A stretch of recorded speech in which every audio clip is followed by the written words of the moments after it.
kicking this off, assuming everything is in order and my stream is up and running.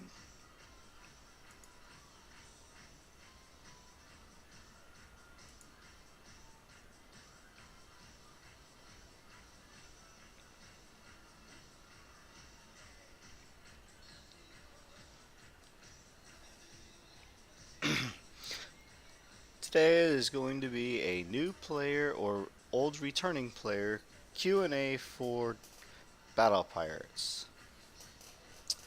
So, I am your host, Power Boss,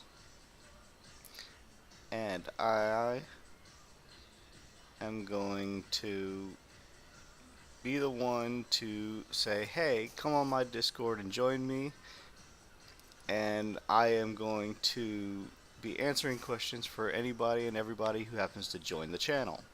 I have a PowerPoint here that I'm going to pull up, and it is going to allow me to give my version of what a new player or returning player should be looking at. Now, granted, I have been in contact with a few players that have allowed me to correct some things that are a little bit on the older side.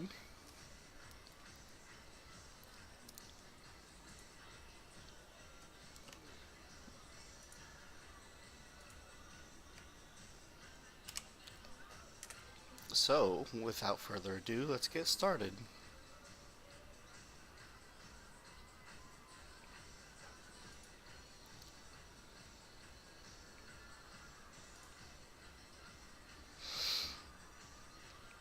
Alright. So, first things first, let's go over the PowerPoint. Alright, here it is. What is Battle Pirates and how do you play it? Battle Pirates is a Facebook game. Most likely, if you're here, you know that this is what you're looking at. Alright?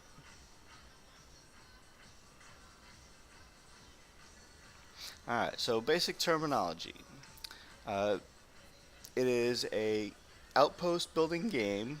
You build a base, you design it, you place buildings on it, and then as you level up, you can interact with other people, you can do other things. So you have your OP, which is your outpost. You have your base fleet operations, your dock. You have your shipyard. You have your sector bar, which we'll go over each of these in detail on the world map and inside the your base. You have res or RCG, your resource collection generators inside your base, and something new, expeditions. This just came out. For on the map, when you have your fleets on the water, you have SH or strongholds, which were the old targets, the draconian strongholds. This is how you did your Forsaken Mission Weekly, as we'll go over. Cargoes, resource cargo salvages, and I'll even show pictures and examples of each of these. The elites, elite cargo salvages. The FM, which is the Forsaken Mission Weekly itself. RGs, which are the new research garrison that you hit for the Forsaken Mission. You have SSBs, subsector bases or draconian bases. Dubs, or the draconian uranium bases. Scourge defense grids, STGs. Armadas, titanium, and VXP. Ship hull experience. Now, I'm not going to read off of every single slide because I'm not going to insult your intelligence. You can read, it's behind me. Okay? So, at level 1, what do you do? Well, you have a little build tab. I'll show you right here. Okay, so here's the game. You have this little build tab right up here. At level 1 and so on, you're going to be able to come periodically in here and build each and every single one of all these. Okay, here's your operations, self-explanatory of what they do. You have your resource generators, the RCGs I talked about. Research. Defenses. And as you can see, I still have things to build myself. and then the land tiles for the terrain itself. Now it says water, but all that's doing is taking the land tiles away. So don't think because you have a number for landfills that it's 130 and 130 of one or the other. All it is clearing off your land tiles and giving you them to play again.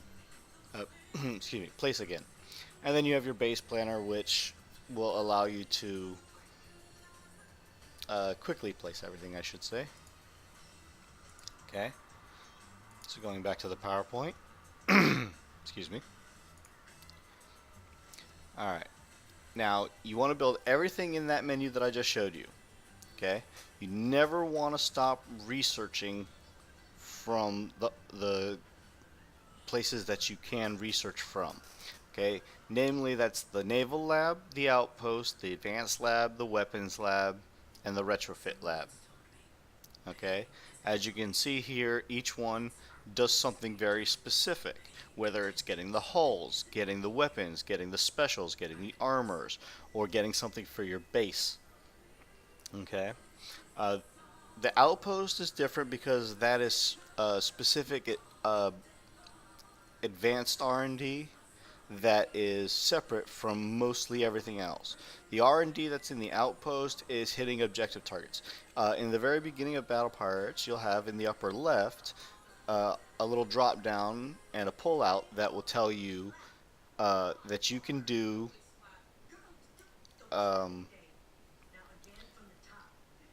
basically that you can do all the objectives. It tells you what to build, it tells you what to research, it tells you a few things, and as you do them, you get them done faster. But then it turns to hitting things on the world map, such as specific targets. I'll show you another example of that. Okay, this is my outpost right here. Mine will look different than yours, because every level it actually does change and evolve.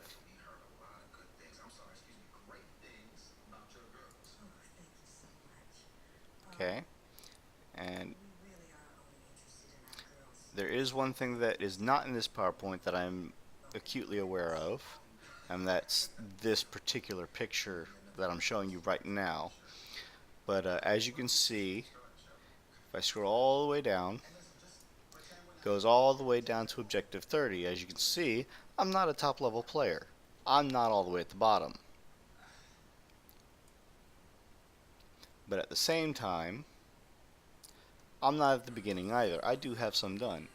And you can click on every single one of them and you can read what they do. As you can see, one that I have, it's return to base with 100,000, or excuse me, 100 million resources. It's not really that hard if you think about it. And when you get to playing the game, you'll realize just how easy that actually is. That's one of the easier things to do. And then build Weapons Lab to level 10 to get started. So why not? It's not that hard. You can do it real easy. And then for doing it, you get critical hit chance, 2% on basically every single weapon type in the game. The only thing you do not get, I believe, is Scattergun. Right, you don't get Scattergun crit chance, which is kind of confusing and surprising that they didn't put it in there. But scatterguns are usually pretty much one shot and you're dead anyway, in most cases. But then again, you can go and click on each one of them. See, destroy a target that's on the world map. You know, Advanced Lab to level 10, repair 50,000 damage worth of a ship. Fully destroy a subsector base core. And subsequent videos after this, whether it's going to be with people on a Google Hangout or things like that, it's going to be changing.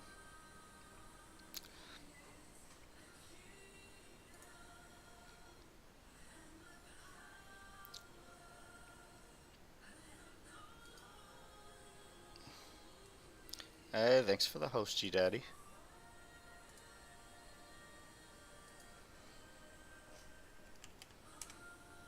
Making sure things are working properly. They should be.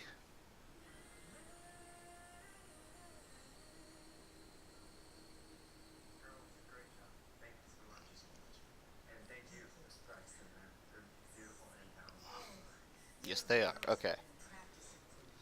Now then, as you can see, when you do get this objective at the top done, at the bottom you'll notice that there's a day cost, a coin cost, and a uranium cost. Okay, uranium is one of the resources over here on the right. The uranium cost is mandatory. However, whether you slow research it or you instantly coin it, that's up to you. You can pay money, you can put it into the game. On the right, the coin, if you look under shop,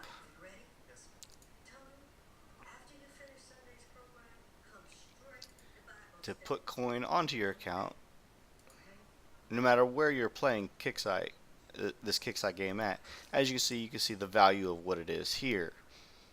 Okay, and it does its automatic conversion for overseas when you purchase it this way.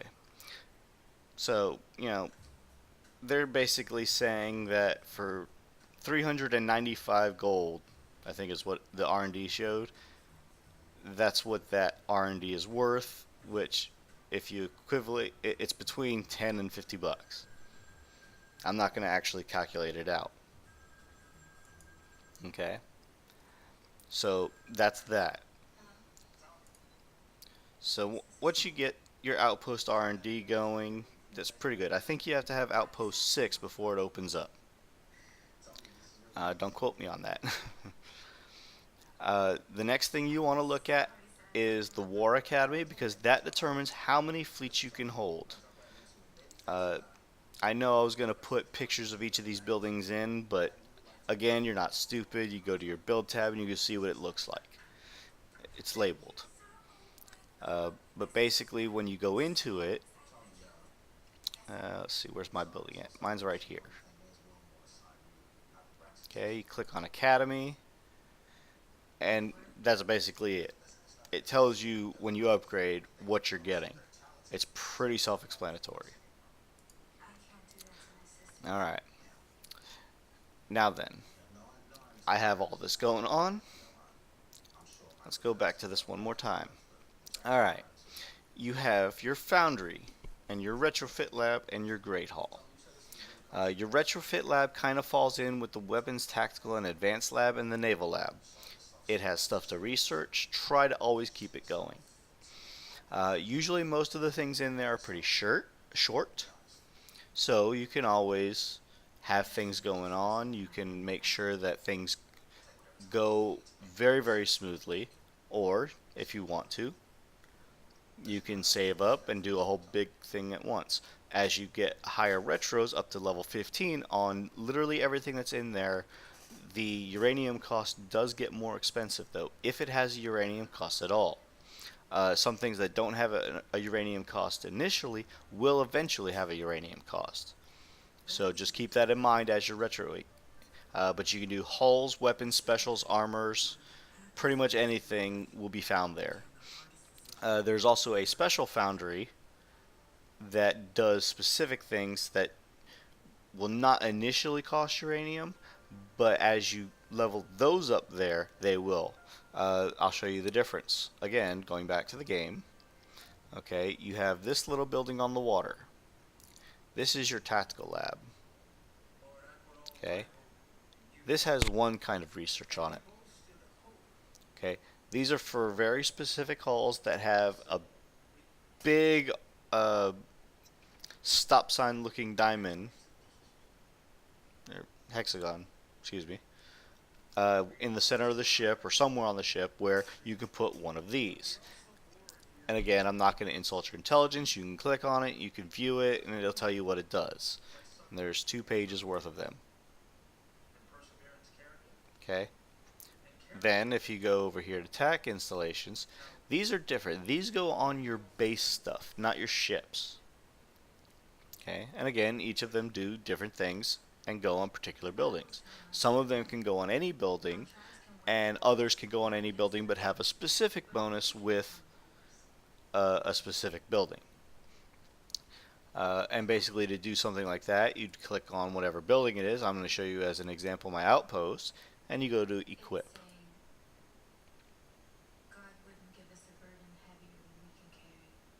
Okay, and this is what it looks like.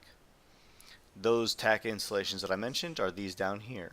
These are just plain armor slots, and that's something unique to the outpost itself. It's called the Omega Cannon. Okay. Now, what I was talking about with the Foundry, instead of the Retrofit Lab, which is actually this building right here, okay, you have the Retrofit Lab, and once you have this, you can access the Foundry immediately. But here's where you can get all your stuff. If you have researchable hulls, you go here, you click on hulls, and then you can scroll through with what you have, and there you go. As you can see, I have certain things that only go up to R5, and they're done. Here's one that's R6. You click on it, and there you go. It shows you what it get when you upgrade it, and then what it costs to upgrade and how long it'll take. Now, again, coin cost associated. If you do the coin cost, it does not take your resources, so keep that in mind. But again, you see what it is here. $5 is only worth 100 coins, or $5 is 50 coins, excuse me. And then 252, you're waiting. Basically, it equates to about 6 minutes or 5 minutes and 1 second is 1 coin. And then it goes all the way up to, I think, 10 minutes. No, 30 minutes. 5 minutes and 1 second to 30 minutes is 1 coin. So for every 30 minutes of this, times 6, gets 50 coins. Alright. Moving right along. Now the difference is, like I said, those you have to have. However, when you go up here to this one has specific stuff. As you can see here, it's got tier 4 and tier 5 of assault, garrison, siege, and skirmish. Ignore the mega hull, because the mega hull takes a very long time to build. They are going to reduce it here shortly, just so you know, but I'm going to leave the mega hull for a different time and a different topic. So, on a tier 4, you have the Rhino, which is a remote targeting missile hull, and the Apollo, okay, which is also a missile hull. Then you have Garrison. Now you have the Berserker and the Citadel, and as you can see, I have my Berserker to R10, and then I have my Citadel to R5. And just so you know, R5 for a Citadel takes ridiculously a long amount of days. It's like 30 days. You cannot mitigate shortening this down. You're not shortening any of these. Now, as you notice, Siege only has tier 4s in it. Thank you, Camo.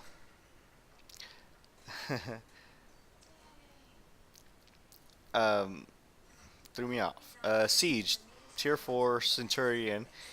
It's kind of an outdated hull. Now, you can build these if you have the weapons for it, and it will allow you to do specific things. And each one of these is actually specific to certain targets, but I'll get into that later.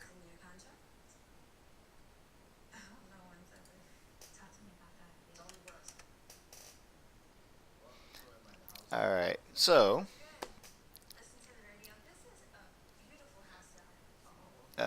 then the skirmish, if you look at these are both subs.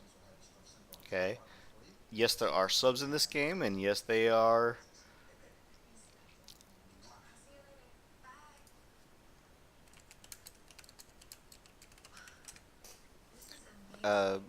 they are very particular to drive. There's only 2 subs in the game that drive differently than everything else. and that's the most recently released sub, the Fangtooth, and the Tier 99 Super Hulls, the capital ships, the Ghost Crawler. And that is only because those two subs particularly, you don't have to worry about them surfacing, so you don't have to do the whole back out feature to get out of range of the enemy. Okay? Well, like I said, I'm not going to go into the mega ships right now. Alright, now, you want to always go into your Great Hall and row for crews. I don't have enough pictures and screenshots, so I don't have a slide specifically for crews. However, I can go and click on one or two of mine, and I can show you at least what they do. Now, as a newer player, what you're specifically going to work on, okay, is this one right here. It's called Lucky Bastards. As you can see, it's a 1-star. Shows it on the portrait right here on the bottom right. It tells the name, how long it lasts, and what it does. Guarantees a blueprint drop. And if you look, it says 100% blueprint drop rate from cargo fleets, elite fleets, and mining platforms. Well, mining platforms are actually taken out of the game. So, pardon me. Mining platforms ignore. Okay? But if you scroll all the way down on mine, I have some that don't have any stars, no golden borders, and you can simply look and, you know, at any one of these, the more common ones like this one, steelheads. This is one of the more common ones. Just gives 10% defense to almost every damage type. Ballistic are cannons, missiles, explosive are mortars. Concussive is anything torpedo or depth charge, and then radioactive is launchers or throwers. Even scatterguns fall into this category. Okay. Now you can only hold 50 crews at a time. However, there are exceptions, like if you win a crew, but you cannot roll for a crew, you cannot buy a new crew. Okay. But you can get a free one every day. If you'll also notice, for those who play on Facebook and those who get other people to play, you can have different people assigned to different things. So I'm not going to show that anymore. Now then, what you want to make sure you want to always upgrade your outpost, because upgrading your outpost raises the cap of what you can level every other building to. Following your outpost, your most important three things, are your shipyard, your warehouses, and your dock. You want to always do this as often as possible. Before anything else, you want to get those upgraded. Okay? Upgrading your dock allows you what you can hold as far as your fleets go. Total tonnage, how many that you can launch in a single fleet at a time is very determined by your dock. You have your warehouses, which is how much resources are that you can hold in your base overall at one time. Now there is a cheap trick that you can go beyond this, but for this purpose we're going to just keep it simple. As you go to your shipyard, if you just mouse over it in your base, it'll show you that every level it gives a specific reduction. If you go to upgrade, however, you need to make sure that you don't confuse with the different levels. That, like, say you go for 1 to 2, level 1 gives you maybe a 15% reduction on Draconian or Forsaken, and then level 2 gives you Draconian. It does not add an additional Draconian reduction. So just make sure that you know that. But again, you do want to do this as often as possible, and you want to build up your resources every time you're able. If you are not at max, get there. And also take note that just about anything in Battle Pirates that you can speed up, which is pretty much everything, once it hits 5 minutes, you can speed it up instantly for free the rest of the way. This means that your resource generators, you can get to about level 4 or 5 pretty easily. As I was talking about before with the officers, one of those things is a building and ship build reduction, ship repair reduction. So, we're going on the next slide. Now, once you're in the game, you're going to pretty much level up pretty fast. So your fleet is going to be the best of ships and builds and multiples of everything that you can come across. As you can see here, I have an example of an early ship build. Now, this one I would recommend to somebody that's trying to do the campaigns. This is for somebody who's not getting any help, who doesn't know a thing about the game. This is what you're going to build. Okay. Uh, Now you can either build this, you can build the battle barge, or you can even build the marauder. As a matter of fact, one of your quests is to build a full five fleet of marauders. That ship itself, once you get it, is like the third ship or fourth ship that you get, and it only costs 1 hour build time.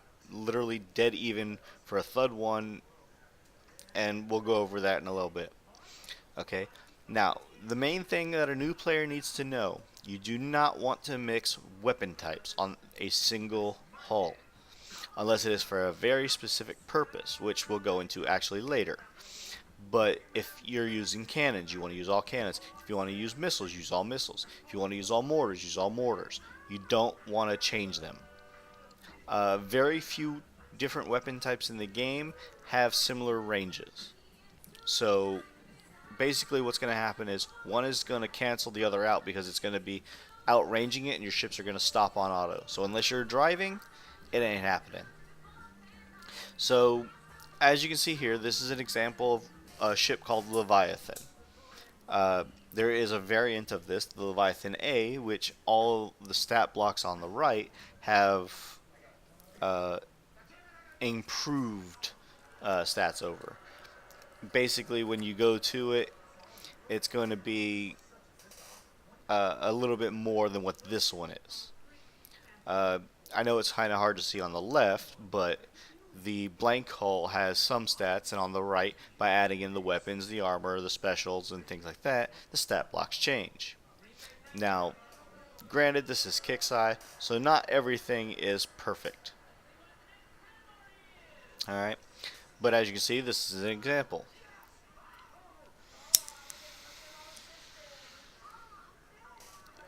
Pardon me for the smoking.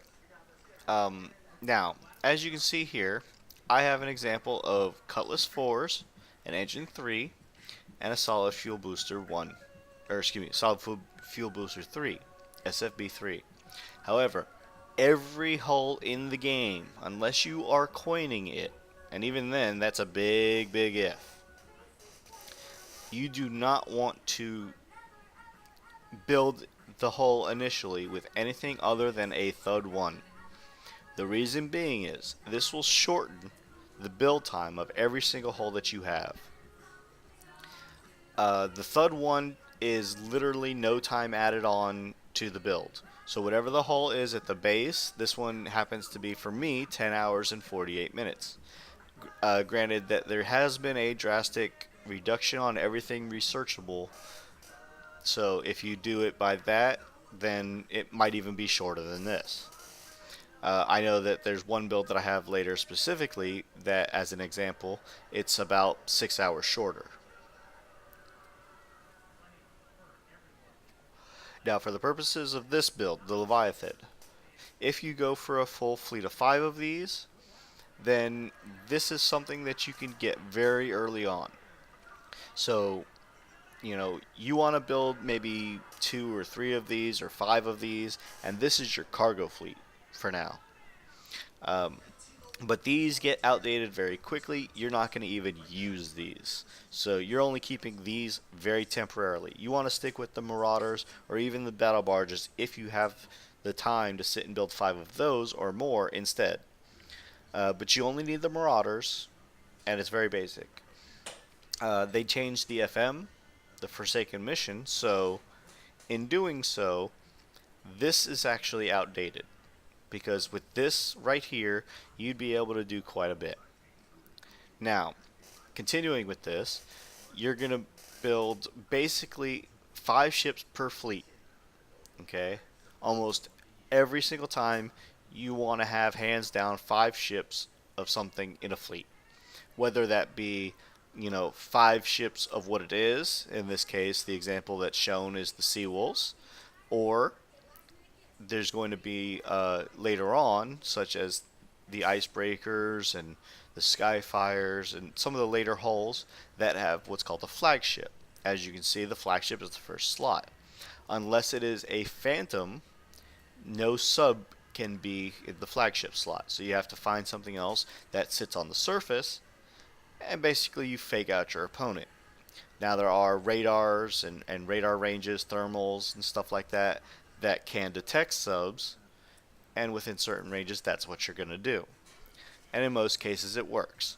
There are some glitches, and as new ships and new tech comes out, it gets a little iffy with KIXEYE and the coding, but this is a Flash game, it's old, there's bound to be mistakes in many of places. But those Leviathans, Battle Barges, Marauders that you're going to build, or the variants of them, that's what you're going to build and put 10 ships probably in the first 2 slots. As you upgrade your War Academy, you get all these slots open. At some point, I think around 6 is when you get your Base Defender fleet, which is the one that's on the half repair slot at the bottom right. One note about that is you can only hit or put a fleet in there if it's fully repaired, and you can only put it in your base guard. You cannot actually launch that fleet. So keep that in mind. As you can see here, it shows the fleet stats right down here, and these Seawolves with what they have on them for me counts as a level 16 fleet. Now mind you that some of the more recent fleets go all the way up to 125. I don't know what my highest level is. I could go and look in my shipyard, but I'm not going to at this particular point in time. The map speed is how fast it moves on the map. This goes up with your outpost R&D level, and it goes up with the type of ship it is and what specials and stuff you have on the ship. You can get that pretty close to 200, if not more. I'm pretty sure people that have R&D 30 can probably get it up into the 500s. It means once you click, you're there. It goes extremely fast. And then this is divided by all the ships in the fleet. Seawolves are a researchable hull. It's very early on. There's not much point to explaining that. Just take your cargo and divide it by how many ships are in the fleet. Alright, each ship, when you look at the blueprint, if I go back, see down here at the bottom under miscellaneous, it says cargo 374,006. So that's what that is. Now, if you click on either this Q for launch button, or you double click on the fleets up here, it'll put a little check mark. And that check mark means that you can launch that fleet. So if you click on, say, this one, and this one, then you can go down here and it'll say launch 3 fleets.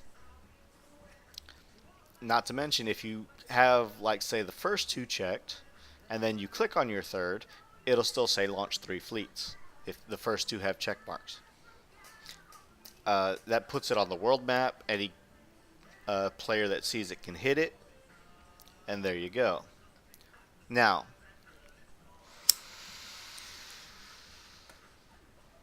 first and foremost, you want to create as many fleets as you can, and you want to launch all of them during the FM, because your FM is your primary source for tech as a newer or returning player.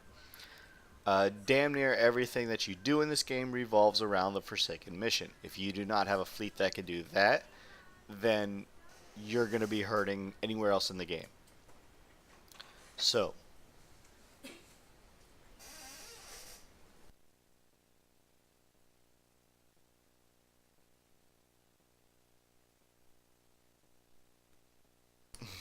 that was the little woman, and she says hi. She's going to bed. So, you're going to look for the research garrisons. You're going to find the lowest one around you, and that's what you're sending your fleets after. So, generally speaking, these are going to be 40s. If you look at the FM, which I'll have a slide in it here later, it'll tell you, what each one pays out if you clear the target. So why do this? As I put, the FM is the most important task, chore, and source for getting tech in the game. You can hit salvages. The cargoes and elites both drop blueprints, if they still do. Some drop more than others, and if you click on the blueprint in your intelligence lab, it will actually show you what you get it from. Now then, moving on, how to build your ships for fleets. Okay, so, like I said before, whatever hull you get, you're going to put one thud, one cannon on it. Researchable, it's given to you, there you go. Build it like that, gets the lowest build time out, then you can do other things with the hull. Why do this? Well, aside from the fact that it takes the lowest build time, this allows you to also refit it for less.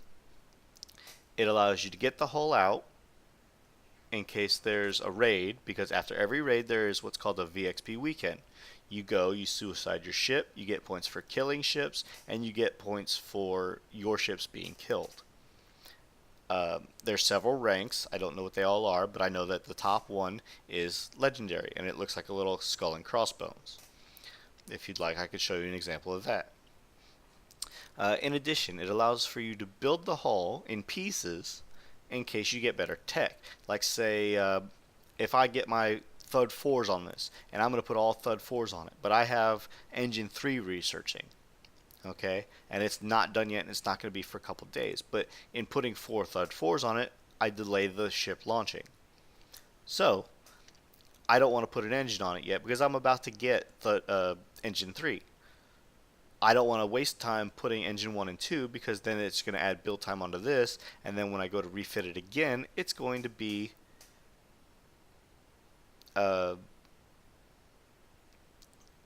showing the ranks so that way you can have tech in one place, and when the hull would refit with the Thud 4s, maybe your Engine 3 is going to be finished, and then you could put your engine on then. Oh yeah, Huggies does have all the ranks in one place. I did forget about that. Now, for those of you that don't know, Huggies is a shipyard builder for battle pirates that can easily show you what your fleet can hold. I may pull it up later and show exactly what it can do. But Huggy has phenomenally kept up with the game. He has every ship, every weapon, every special, and give or take about a week after it comes out, he has it in there and you can play around with it. Basically, the ship designer inside the shipyard is based off of what he has done for quite some time. Now then, the first hull that you're wanting to get, if you saw it on the previous slide, here's just a bigger picture of it. This is something that is easily gotten in the FM, and this is very cheap to get. And all of this is researchable tech. What getting something like this is not hard. It doesn't take a lot of time. You're not going to stick with it long, but by getting this set up right here eventually, you're going to be able to pretty much walk a lot of the campaigns, which we'll go over here in a little bit. As you can see here, there's several listed, and there's even a scroll, so there's a lot that are there. You start with down the barrel, long shot, run the trench, and as you can see up here it says unlocks at level 5. Replay for 3 prize packs. This just happens to be prize pack 3. Again, I'm not going to insult your intelligence, and you can go and click and look through yourself. Each one of these is a different type of target. In most campaigns, both raid format, TLC, time limited campaign, or these permanent campaigns, there is multiple prize packs. So say prize pack 1 has 2 encounters, or 3 encounters, or 1 encounter. Prize pack 2 and 3 will usually add a subsequent encounter. So just keep that in mind. It usually makes it harder and harder. So if you're barely making it with one ship through Prize Pack 1, you're probably not going to want to do Prize Pack 2, at least right away, because Prize Pack 2 is probably going to add another target, and if you don't have enough time, then you're going to have to start from scratch. So each one has a specific fleet that's best for it. Some of the later hulls can do it regardless for different reasons. Alright, now moving on to the FM, this is researchable tech or stuff that you can get in the campaigns yourself once you have that Punisher that will allow you to further yourself in the Forsaken mission. Now this was for an old build that was for getting the this would basically allow you to hit Prize Pack 5. But since they changed the targets, it's a little bit harder to do now. So just keep that in mind. This is just an example of what one of the builds could look like. Come January, this is actually going to change. Yet again, for another format. The types that you hit are called garrison targets. The Zelos here on the left is what's called a generalist hull, which means it can do damn near every target. If you look here on the Citadel, it is a remote mortar ship. This is a researchable hull, or it can be got for cheap points in the FM. So just keep that in mind that you can get it two different ways, and it is a very good remote mortar hull that you can have that will do a lot for you. As you can see here, everything on the Zelos is anti. These bottom 8 are anti-missiles, the top 4 are anti-mortars. And the reason why I put this on here is because this special increases the range. So when it gets in range of a target, it stops. Okay, and that's all this is for, is so that it can target something, so if you auto it, it moves. And obviously the best engine you can get, that's what you want to put there. If you only have engine 2, put engine 2. If you have engine 1, put engine 1. You don't need it extremely fast, because it's already very fast, and it's exceptionally faster than the Citadel is. But there's more than just this as a special for an engine. Alright, this is an example of something that you would look for in a final build for what the current targets look like. Now on the right, the Zelos has what's called the Trident missiles. It is a missile that fires for a very short range, but it also has anti-missiles that it can fire instead. There's things about it one way or the other, so just keep that in mind. But now if you look here on the right, this is why you want to use the Zelos in this fleet with the Citadels. Whether you have 3 Citadels, 4 Citadels, or 3 Citadels and the Harlock Citadel flagship. Because the Zelos has a special ability of a built-in duality countermeasure. The ship on the left can be the Harlock Citadel, which is identical to the Zelos duality countermeasure, where it has built-in mortar and missile countermeasures. Now the reload time is in seconds. Hi there, Solhex. So if you go and you have what the blade missile is, which is winnable in the FM, it's a redeemable prize. So is the mortars that are here, and so are the this special down here, which is called the Frontline Countermeasure System. And also these anti-missiles up here are anti-missile 4s. Those are also redeemable. And if you happen to manage to get them, you can change out the anti-mortar C's for anti-mortar D's. Yeah, Solhex says this is a beautiful build. This is the one that he helped me get. And the reason being is because on the left side here with the Citadel, it has the missile, if you'll notice, and it has the solid fuel booster 3. And the reason being for this is that in the new FM targets, the 111s and the 115s, if you have both of these two specifically on here, then it'll stay at range with your Zelos. And your Zelos still being faster will allow your Zelos to get up into the target first and allow your Citadels to remote mortar before they even get close. And if you'll notice, I have what's called the Heavy Plating 3 special. This is for actual, like, just damage mitigation if it does get hit, but it also decreases the Zelo ship build speed, because the speed, you want the Zelos to more closely match the Citadel. And basically, you're going to keep all of the ships in the fleet stacked, and they stay together.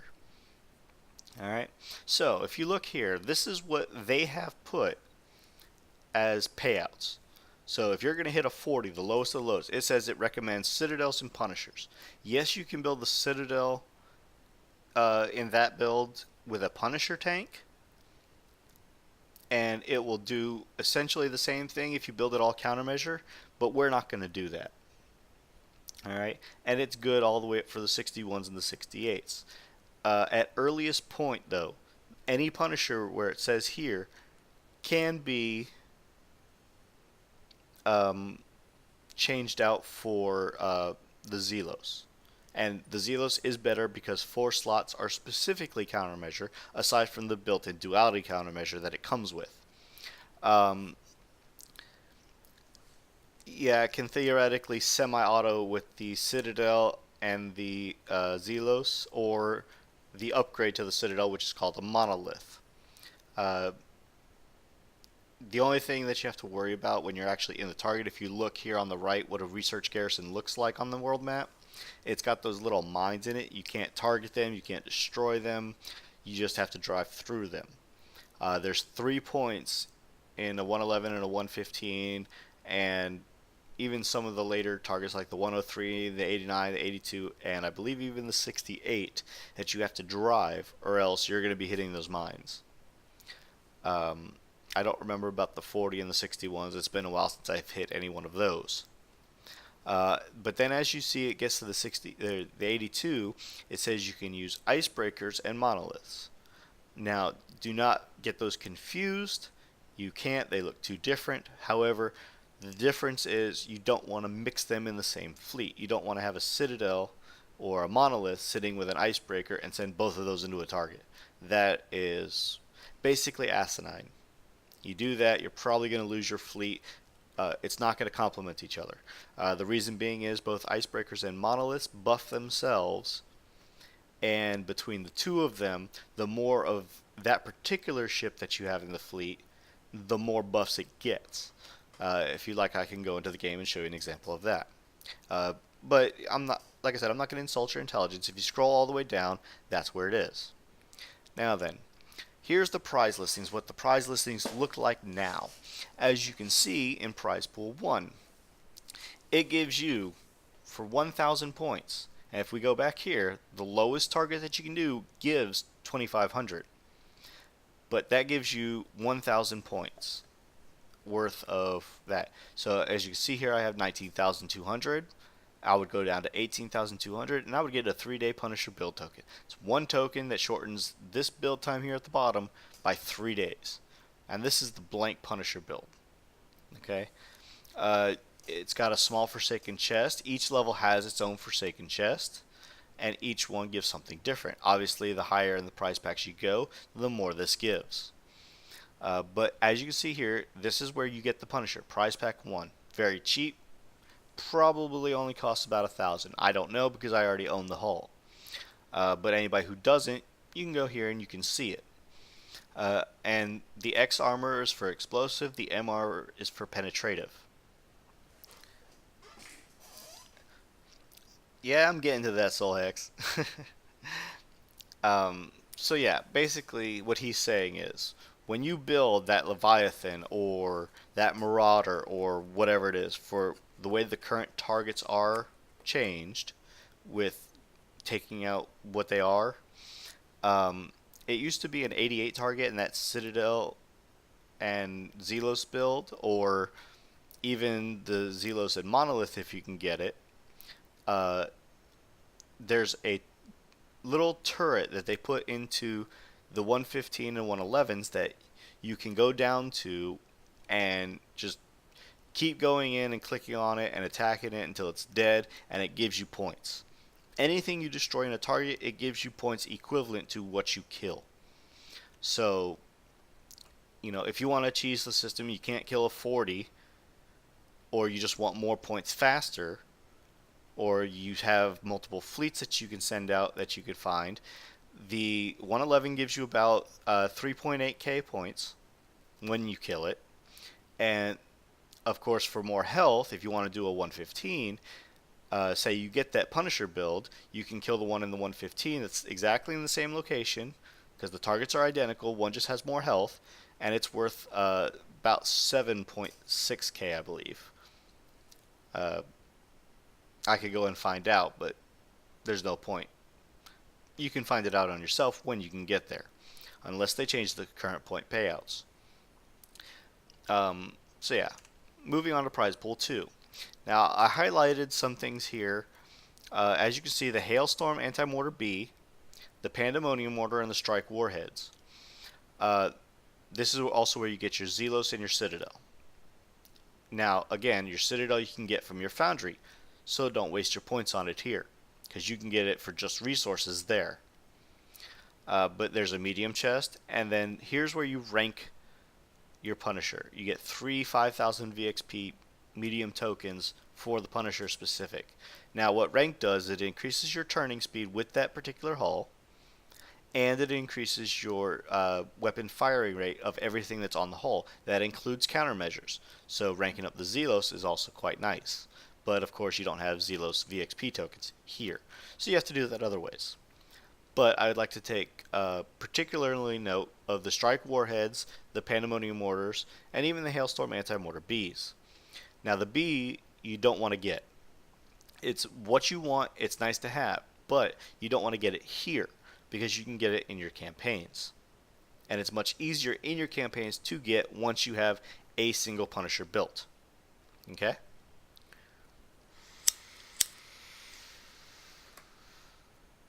Now, as you look here, this has the D2X, D2R, the D2C, and the D2CT. Each one of these, as you know before, the X is explosive. The R is radioactive.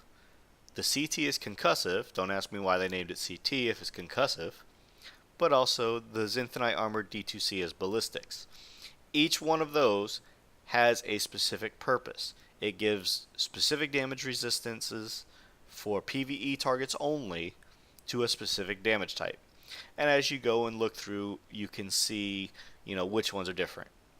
I don't know how much the Zelos and the Citadels are, but the Zelos is a must-have. It's a great tank for many, many things. It's a generalist hull for a reason. Now there is 2 flagships that are out for the Zelos, but those are for very specific targets. Now the Pandemonium Mortar is one of the earliest mortars that's very good that you can get. This is what you're going to put on your Citadel until you can go back and look at the build and get these ones, which are later on. Okay, the Strike Warheads are a special that can increase the damage of concussive and penetrative. These are for your missiles. You don't have to have both concussive and missiles on the same hull, but it is a great special for many things later. But as you can see here, this costs 6,000. Yeah, you're not distracting me this time, Soul. We're going to move on to prize pool 3. As you can see here, of course, the higher the prize pool, the higher the price of the prizes. I'm going to highlight just again the major few things. There's armors in here just like every other tier. But as you can see here, this is where you get the Judgment Mortars, which in all honesty is the best mortar that you can put on a Citadel if you want to put more than just the bare minimum specials onto a Citadel hull. The D85D is currently the strongest PvE mortar in the game. Things for the Empyrean, like the Ragnarok mortar, are very situational. Yeah. But this is also where you get your Blade Missile, your Frontline Countermeasure System, your Phalanx 4, the second best speed system, because we just got Speed System 6 released. Again, the next level armors. There's all these 6 different tokens that you can get. Well, 5 tokens and the chest. The chests all give uranium, but each different level gives something different, whether it's a 1-hour research token, a 1-day structure build token, a 1-day ship build token, a 2-day ship build token, and a 2-day ship build token plus a bonus, which can vary. There's like 3 different bonuses that you can get. And tokens are, by far, as Solhex is pointing out, the biggest saving grace to somebody who is a non-coiner. Specifically a non-coiner. But even to a coiner, it can still be a saving grace. Because it goes off of time. So if you reduce something by an hour, that's 2 coins reduction. Right there.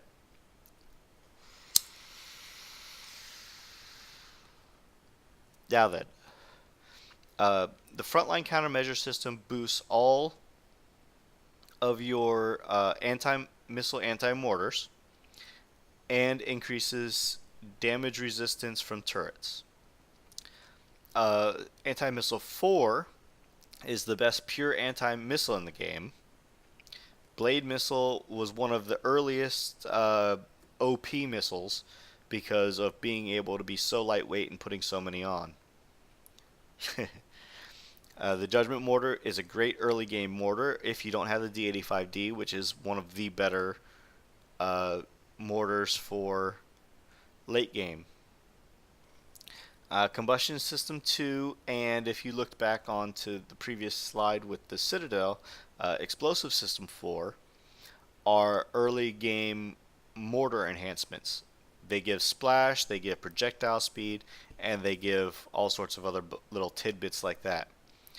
The Siege Battery 3 is a great for any mortar because it helps you put on extra building and wall damage. Now, wall damage you don't really care about. You hit it, you're going to hit it. But the building damage is what you're going for. The more building damage, the better. As you can see here on the left, some notable specials that you're going to want to look for is the Charon Torpedo, because it is one of the better torpedoes in the game. It was originally out with its counterpart called the Styx. You know, Charon, the boatman ferry to the underworld, and River Styx. The Nuclear Accelerators is one of the better ballistic specials to have because it boosts combat speed, it boosts range, it boosts accuracy, it boosts damage. And if you get the second one, Nuclear Accelerators 2, it also boosts splash. But so far it's very hard to get unless you have all the toys already to get the second one. And then one of the better cannon weapons in the game called the Particle Accelerator Cannon, or PAC. This allows you to fire at high rates, high velocity, pairs up great with cannon specials, and has a secondary weapon that does about 10 times worth of damage. I think a natural weapon is probably about 2k per weapon. And then the explosion's like 200,000 if it hits. It basically shoots off a big snot ball. But as you can see here for the tokens, you've got 3 1-day Citadels for 50,000 points, which it's not that hard to get. 1-day Icebreaker build token for 80,000. 1-day Monolith build token for 80,000. The large Forsaken chest is 100,000, I believe. And then you also have the 1-day ship build token for 100,000 and the 1-day Zelos token, which is 70,000. As you can see here, I have already claimed these 3 in my particular FM, and if I were to care to get these other 3, I have 3 days and 1 hour to do so. Although the Citadel for some reason doesn't have the expiring soon. And as Solhex pointed out, Nuclear Accelerators 2 is earned from a TLC called Tech Up. Basically, it's 9 targets, Few encounters per target. It was assault targets, and every time you did it, you got a random chance of getting the nuclear accelerators 2 as a prize out of, I believe it is 13 different prizes now. If you already had the prizes, it wouldn't give it to you the next time. And if you had all the prizes, because you got that lucky, you did over half of them, then it just gave you random build tokens of assortments. So now we're going to move on to Prize Pool 4. As you can see again, it gives you 3-day Icebreaker build tokens, 1-day Monolith build tokens times 3, just a single 1-day Monolith build token. I don't think that's right, actually. I think those are actually from the previous slide. No, it's large Forsaken chest. That's right. Hang on, let me double check on that, because I don't think that's right. I think I got the wrong image. But this is the mortar that is where it's gotten at, Prize Pool 4. As you can see here, this is both the Icebreaker and the Monolith. Not too much else is notable in Prize Pool 4. Really, the only thing that you're going for is the Icebreaker, the Monolith, and this D85D. I would like to also point out, I forgot to mention this earlier, that in order to claim anything up here, all these tokens, you have to claim at least one thing down here first, unless you have everything owned down here, and then you can start claiming those right away. So before I forget, let me mention that.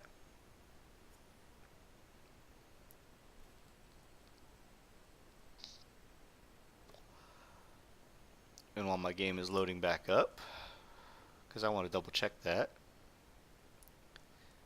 Yeah, Solhex is saying it's Elite Chest for Prize Pack 4. It's a 2-day build token. I thought I had the wrong image here. So let me go into the game and look at the Forsaken mission for Prize Pack 4.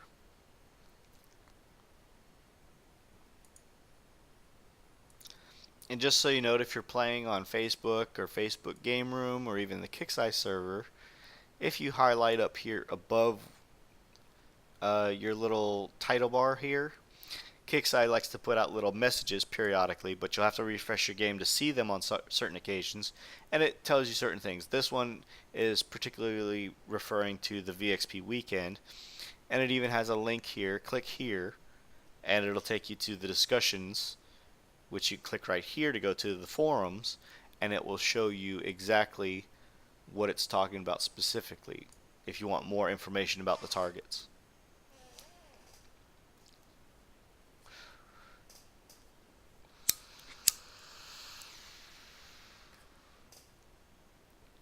And of course my game is taking forever and a day to load.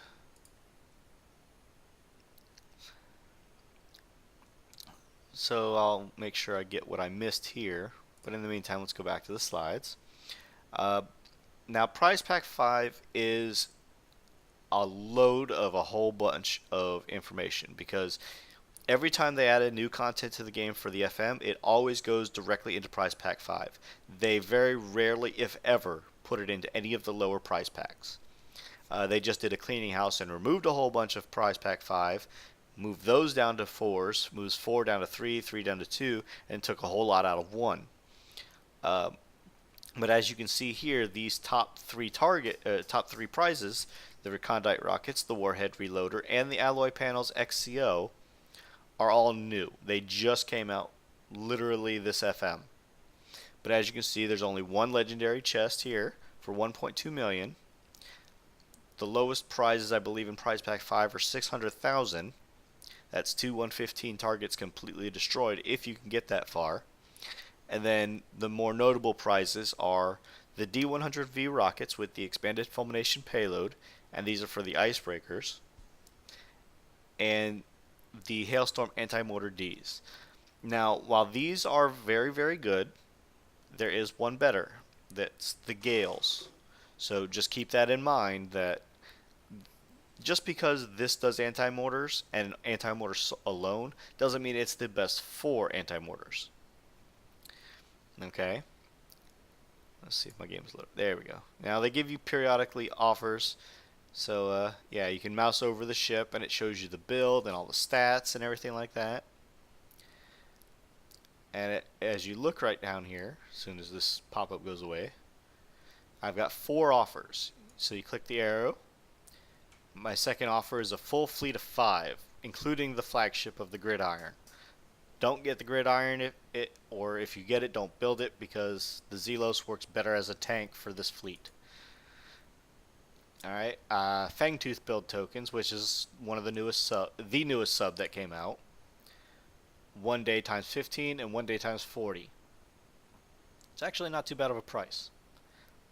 But I'm not going to go for either one of those. $35 for 40 1-day tokens and $20 for 15 1-day tokens. Yeah, most of the ships that they give you in offers like that, the only good thing about the ships is, one, it gets you a limited hull, such as the Gridiron flagship, if it was decent enough to use, but it's not. But like a Fangtooth fleet that you can get, you can actually have that offered to you with the Phantom flag, and there you go. But if you don't have any of the tech in the ship offers, go for the $10 ones if it has a lot of tech that you do not have. Don't care about the fleet. Maybe the fleet's good, maybe it's not, but there you go. So let me go back into the Forsaken mission.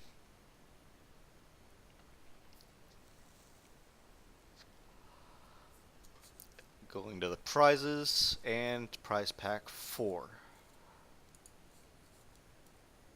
Alright, so prize pool 4. 3-day Icebreaker build token, 1-day Monolith build token times 3. So that image was correct. And then just the Elite Forsaken chest. So that was the only thing I was missing. I had the wrong graphic for prize pool 3 up in the PowerPoint. Alright, so moving on. So, again, these are the most notable of the prizes. The newest of the newest are right here at the top.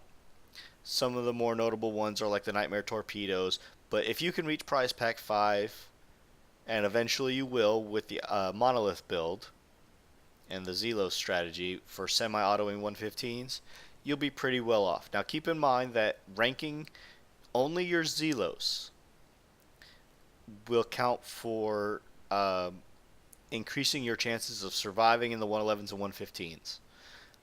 Rank really only does well for the Zelos tank ship, because by putting it as a countermeasure, it makes your countermeasures fire faster. That counts for both what's on there and the duality countermeasure itself. Now, for those of you that are newer players and don't know what they look like, if you go out to the world map with any fleet, these are what you're going to hit. These are called your cargoes and elite cargoes. All the regular cargoes face from top left to bottom right. All the elites are from bottom left to top right, the other ones. And as you can see, the images look different. The only two that are the exception are the last two, the 100 and the 200. They are just normal cargoes, but they look and have the image of an elite cargo. That is because they are different types of targets. They are designed, one, to get your resources. If you're building up, you don't have any help, you're not wanting to just sit in your base and just keep collecting all bank from each of your resource generators in there, then you would hit these with your fleets and it would be able to give you extra resources, whatever your fleet can hold. Starting at level 7, they start dropping blueprints. If you're not hitting these, then you're not getting the blueprints. Now, granted, all of these blueprints are way outdated, and if you're hitting for the FM, you're getting much better blueprints. Even the campaigns have better blueprints than what you're earning in these. However, what can happen is, say I take out a fleet that can auto up to the 75s. I can kill the entire target. I'll collect 100% that my fleet can hold. Once that happens, I can hit every single other target and leave them on the map and they'll have my tag. And then you can bring in whatever fleet you have, and you can constantly collect max resources 100% from that fleet until it is eventually gone. The only two that are different are the 100 and the 200. Those, once they're killed, completely despawn because they are for building up your sector threat, which are for different things, which we'll go over later. You have sector threat teal, yellow, orange, and supposedly eventually we're supposed to get red. Who knows when they're going to implement that and what it's going to entail. So, if you have somebody who's been playing the game for a little bit, more than likely they have a cargo gathering fleet. So they'll go out, they'll hit these targets, and they'll bounce around from target to target to target. And then they'll say you can freely collect the res. If you get into an alliance, more than likely there's going to be somebody that can do this for you. And 9 times out of 10 they're going to be willing. Just note that once you can hit them with a Punisher yourself with that build that I gave earlier, it's going to be much better for you in general. Because, like I said, you get blueprints. And if nothing else, it's a completionist thing. You get everything. Alright, moving on. These are what's called Reaver Armadas. As you can see, it even says it underneath the picture, and it shows the different levels. These pay out uranium. Uranium is one of the advanced resources in the game. There's 3 advanced resources in the game. Obviously, the harder that you... the higher up the number is, the harder the target is going to be. So you're going to specifically be, going after harder and harder targets. These are what's called skirmish targets. So that means you want your subs and your sub hunters.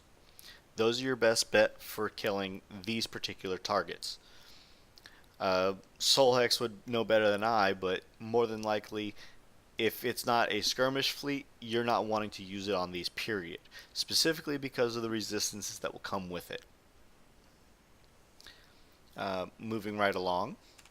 This is what you gather your second advanced resource. These are called base parts. Scourge defense grids, 30, 52, and 103s. I believe there is even a 99 in there. Yeah, boom, dead. He's right. You put it in there, they're pretty much going to get one shot.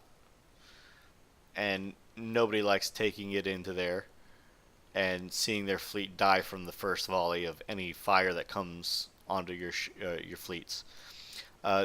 As he just said, that these targets are going to be changing soon. All the advanced resources will be changing periodically. Basically, as we get into the new raid cycle, which the next one is coming up in January, they're going into 4-month raid cycles. You have the newest targets that they just came out with. Oh boy, what are they called? We just had the raid. Anyway, the skirmish cycle that we just had. These are going to get replaced by the second raid. Or actually in between the second and the third now, since we're going to a 4-day raid, to siege targets. Which... Yeah, I wasn't talking about the type that it is, the siege targets. I'm talking about what the targets were called. What we were hitting on the world map. I don't remember. I'm drawing a blank on that one, but basically, you'll hit these scourge targets for base parts. The siege that's coming up is what they change.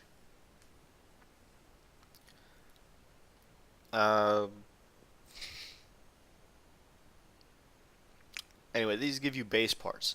Now, base parts can be used for everything up to the highest level of what your base can currently go.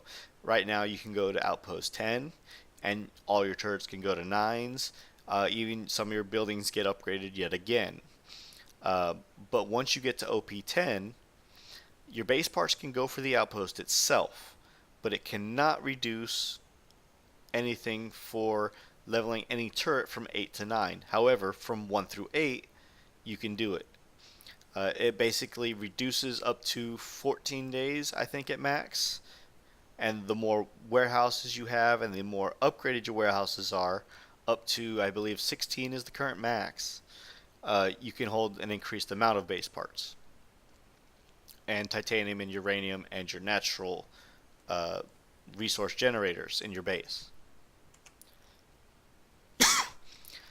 These are the next targets. These are assault targets. They're called glowing nav relays. As you can see, there's a 45, a 65, and an 83. There used to be mega hulls with these that were 99s, but they took those out when they replaced with these targets. Just shows you what they do. Just as before in the earlier slides, I said that it used to be draconian strongholds that you would hit for the FM. Now it's research garrisons, which are still draconian, but they're different targets, completely different. Instead of going after a small little island, you're going after this big target. Alright? But this gives you titanium. Titanium is used for 3 different purposes right now. Currently, titanium is used for building on your mega hull when you get it, which takes a long time. They are going to be reducing it soon. Scourge blockades. There you go. Thank you, Solhix. But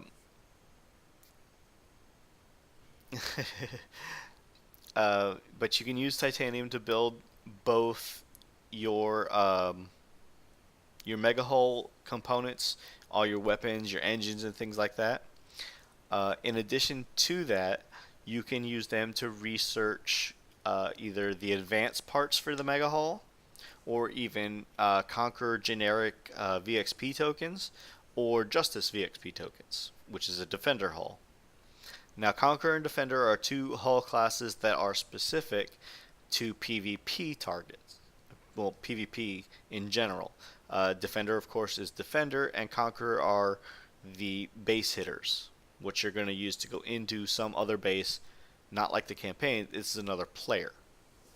And as you progress, you get different Conqueror hulls, different Conqueror fleets. The third and final thing that the glowing nav relays give you titanium for is eventually when you can get to Shipyard 5, Dock 14, and Outpost 10, you can build what's called a Conquest Yard. And the thing about the Conquest Yards is it takes titanium, but you can use that in addition to the resources to have a second build going at one time for Conqueror and Defender hulls only. I don't even have mine yet. I'm actually going to be getting mine hopefully here soon. But if you're not getting titanium, it is useless to you. So basically you're using these to build up your stockpile until you can do it for your mega hull. And you want it for your mega hull first. When you have plenty of titanium gathering easy enough, you can take that titanium and put it towards your VXP, and it basically gives you a second build queue, but only for the PvP side of things. So just keep that in mind. These are big targets. These have been around for a while. These may even be going away soon. We don't know yet. They haven't said anything. The image on the left is what it looks like on the world map. It is called a draconian base. They are also called subsector bases if you look at your questing or your advanced R&D in your outpost. When you click on it to attack it with your fleet, this is what it's going to show. The possible rewards in the upper right rotates. It shows several different images. You can't actually click on it to see what it does. Some of them are pretty self-explanatory, like Fire Support Platform M gives you missile penetrative defensive, which are missiles. These are actually co-op targets. Up to 4 players can bring in 5 ships for the fleet and can all co-op to kill this from different angles of the target. Depending on how you enter the target on the world map, so say I come into it with my fleet over here, and say Solhex comes over here, and G-Daddy over here, and another person over here, you'll actually enter inside the target exactly like that. Now, just because it looks like this, S or Z or N or whatever it is, doesn't mean that when you get in the target it's going to look like that. It actually looks quite different inside the target. This is just how it's represented on the world map. Uh, but as you can see here on the left, it's got the little base part symbol. 100% if you can solo this gives you 65,536 base parts, I believe, which is currently the most that you can get anywhere for pretty easy and cheap. One of the best fleets to do this with is an ironclad, because a single ironclad can go through this whole thing by itself. Solhex actually says it's an old design, so I stand corrected. It used to look like that when you went in the target, but it doesn't anymore. Now, moving on, you have what's called a dub, or draconian uranium base. I did it specifically like this on the world map target because after you hit it, or if it's not open from your sector bar, that's what it's going to look like. That dome means that you cannot hit the target. And if you look on the right, everything says locked. Now, also, when you go into these targets, when you actually can hit these targets, the each of these is a separate map. So when you go to hit each of the 4 outsides, it's all completely different targets. And as we mentioned before, the icebreakers are a good hull to have. 4 icebreakers decently built. I can even share one of my builds if anybody happens to be watching this and care to look at them. 4 icebreakers can do this entire target without having to repair, although by the time they're done with the target, you will have to repair at the end. Now, it says possible rewards and a bonus of 69,000 uranium. This is old, so kind of ignore this. There are some possible rewards that you can still get. Not too many that are worth it, but most of them are base specials. As a matter of fact, frontline countermeasure systems used to be in the subsector bases. Now let's move on to one of the newest features that Battle Pirates has just introduced, called Expeditions. Now, if you look, these are all the advanced resources: uranium, titanium, and base parts. Oh yeah, there are shards. I did get a Gamma Behemoth shard in the dub. So thank you for reminding me about that, Soul. Now basically what this is a way for you to use what they call older fleets to be able to hit these targets and gather resources. However, with the way that they currently have these targets set up, you're not using older fleets. Tideseekers is probably the oldest you want to go. It's about a year old hull, and I have a full fleet of 5, and I barely managed to do the target. I took 51% damage, but I'll explain about that in a minute. If you look up here, it says current cycle, cycle 2, is worth 250% bonus. Now, when I sent this out, it was 500%. So I'm getting 500% for the Tideseekers that are doing this one specifically. But this is what you get for uranium. Now, the payout for the reward actually is determined by what it says up here on the card. As you can see, if it says Reactor Rumble, you're only getting 5,086. If you go and click on View on the locked one, each one of these has a 200 coin requirement to unlock a second card. I don't see a point for it. The expeditions need tweaking, and basically they're not really worth it as they currently are. For me, getting uranium, until I figured out that my icebreakers could do a dub the way they can, this was probably my best wake-up call to get uranium. But I can't do the titanium or the base parts. So just keep that in mind, that these are very hard targets. They are not what KixEyes claim them to be. You can reset them for coin. You can recall your fleet on the expedition early. Here's what it looks like. See, cycle 1 is worth 500% bonus, 101,006 base parts.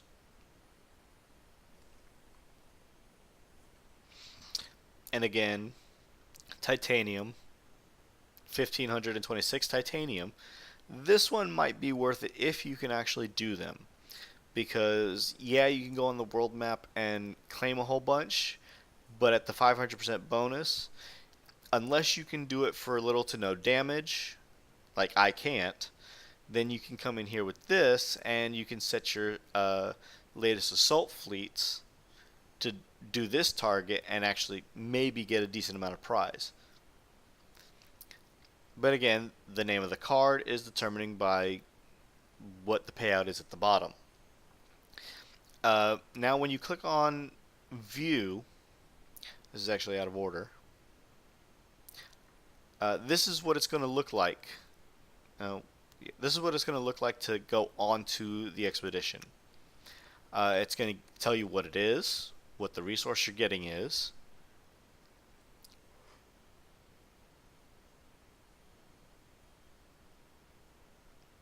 Sorry about that.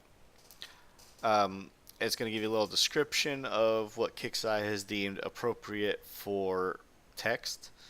And it's going to tell you, hey, it's Hermit Rock, latitude 39, collapsed mountain bunker. It's just a big open water map target. If you don't have a fleet, this is what it's going to tell you. It's going to show you that you do not have any eligible fleets. It's going to tell you what the requirements are and what type of class you're going to use.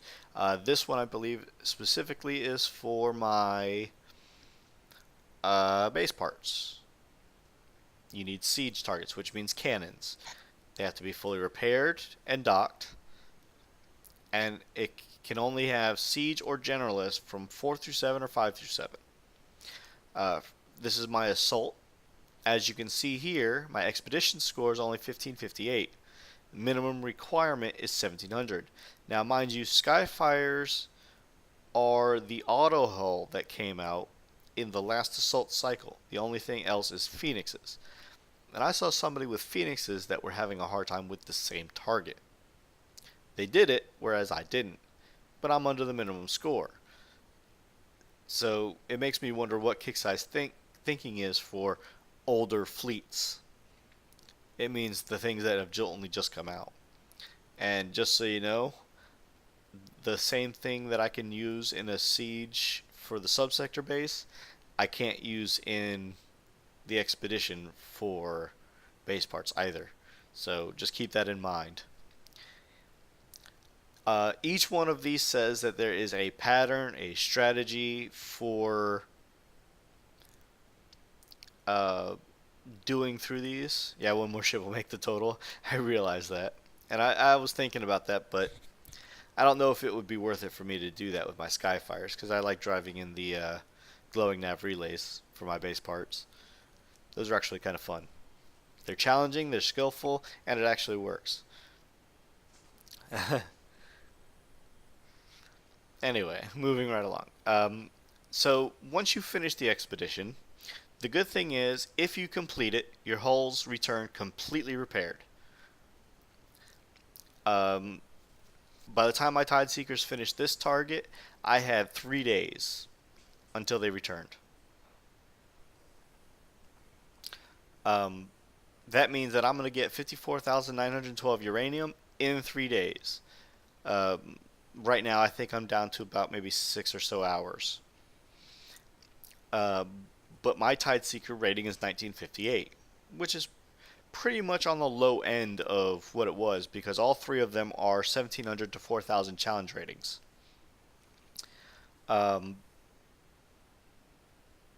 Yeah, they're going away from the auto host, less skillful hull, with the Buccaneer that's coming up in January's raid. And just so you know, what Solhex says is true. This is not a lot of uranium for 500%. Just so you know, going through one dub, if you use 4 icebreakers and clear all 4 targets, you're going to max out 330,000. I know, because I did it. And I had maybe 50,000 uranium to start with. But you'll get about 74,000 or so uranium per each of the targets. So just so you know, you're going to get a lot more uranium for doing that than these. Like I said, I sent this on before I realized what would happen. Now, the better you do these targets, the less damage you take in them, the shorter this time is going to be. And if I'm not mistaken, the cycle resets itself after it hits 0. It'll return with the 54,912, and then it'll go back out at the 250%, or whatever it happens to be. Because apparently it can go all the way down to 54%, and there's several levels in between. You can go look on the forums, or if somebody particularly cares, me too, I'll go look on the forums and I'll tell them what the actual percentages are at what levels. But every time you recall a fleet, you successfully complete it, or a cycle finishes, that percentage is going to go down. Um, I don't know. Supposedly, it recalls on its own and goes back out on its own. 7KU from Jack Uranium Base by not even entering the gate for almost free. Yeah, and one of them, you open it and there you go. I do know about that one. A good thing to do is always have somebody with you if you don't feel that you can do it yourself. He's saying that in this, if you go in the bottom right one without even going in the gate, you can get about 7k uranium. And don't forget, by opening those chests in the FM, you get small amounts of uranium there too, for some of them, most of them. So anyway, but if you can recall this fleet after it's successful, the fleet will still be maximum heal. It'll come back fully repaired. And then you can completely send it out on something else entirely if you really wanted to. Or, without having to do the target again, I think, you can send it back out on this and keep gathering resources. He's saying that the percentages are 500, 250, 150, 105, 79, 63, 57, and then 54%. After reaching 54%, your bonus will not decay any further. The bonus you see listed on the pop-up is the bonus that is next when the fleet embarks that it will return with. So yeah, after it hits 0, it'll return, it'll give you that resource, and it'll automatically go back out for the same amount of time at the next lower percentage down. And if you open up more than one card, then obviously that's going to decay faster. Now, just take note that these are what they're calling cards. And right now, they only have common cards released. Supposedly, you're going to be able to get a third one unlocked, or whatever it's going to take. Hopefully, they see the error of their ways, and they're going to take out the coin cost associated with all this. They're going to fix the targets, allow them for easier, older fleets to do these. And maybe in the future, when they have rare and elite and legendary cards or whatever they're going to do, that they're going to actually make it more worth it for people to do these targets. So we'll see how that goes, because this has only just been released, so they haven't gotten much feedback on it yet, although I'm sure they're getting an earful from forums. Moving right along, this is the latest TLC that has currently come out. It is one of hopefully 2 that we're supposed to get. It's called the March to War. If you do not have the latest sub, the Fangtooth, you're basically not doing anything in this campaign, because everything else gets one shot. You cannot use Tide Seekers, you cannot use the skill hull that came with it, or excuse me, the auto hull that came with it, which was the Hunter Mark 1. Basically, if you bring anything other than the Fangtooth into this target, you're going to have a time doing it. As you can see, 4 new prizes completely brand new to the game: Siege Reloader 2, the Chaos Chain Gun, the Kinetic Motion Cannon, and the Eviscerator Conqueror hull, which looks very similar to that of the Punisher. Kind of looks like they took some art from before that they were going to have for a skin for the Punisher, bloodied up and thrown in, and then they just made it its own Conqueror hull, along with a 3-day build token specifically for it. But basically, these targets are the most recent raid from Skirmish that we just had, and I believe the first one is 3 encounters, and then of course for each additional prize pack it adds 1 encounter. The Chaos Chain Gun is a new Conquer Defender cannon that does ridiculous amounts of damage across the board of every damage type. The Kinetic Motion Cannon is a new Omega weapon for your outpost, and outpost only. And of course, the Eviscerator is a Conqueror hull that is a base hitter, which has pretty good defenses, but if you don't have the top end base defense, all your turrets maxed and everything, then you're going to have trouble with this hull. There's several hulls lately that are out. And I'd just like to share this nice picture with you. Nice good friend of ours who has everything in the game except for maybe like one item that he's missing or anything new. But I'm not going to say who it is. Those of you who know. Get a nice chuckle out of it. Those of you who don't know who he is, I would like to show this as a representation of what the average Battle Pirate player is going to look like. Because they don't know what the hell they're doing. Because the side note to that is throwing your arms up in the air, because they just came out with something completely game changing that is a must have that you can't get and you're frustrated to all hell.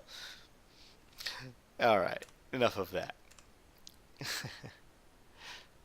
So that's all I have for the slideshow presentation for newer and returning players. For anybody who are interested and care to know about it. Now then, let's see what I got going on in my base, because by about this time I should be able to have my next hull finished. I'll let my game load up and we'll go from there. If anybody has any questions, theory crafting that they'd like to do, or something that they would like to see, let me know and I'll do it on stream. I'm planning on doing this for at least another hour. I thought I'd be going for longer than this. Or actually, not as long as this.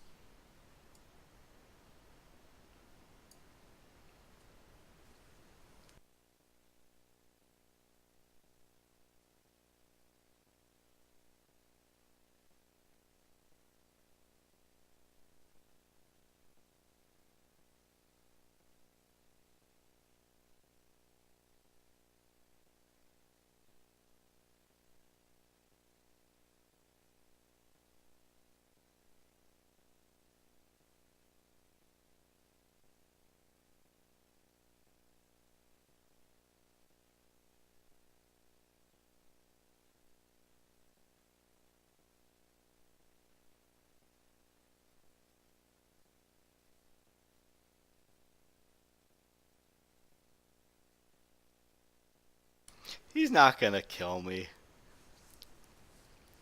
He doesn't even care to hit my base when he was in my sector.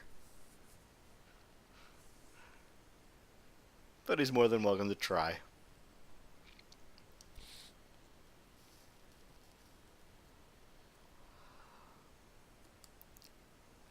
Alright. Moving things right along.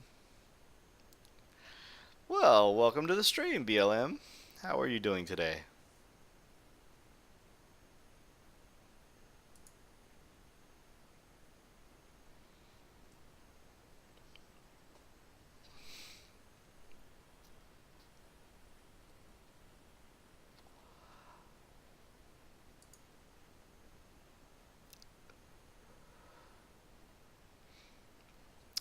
Alright, my ship is done.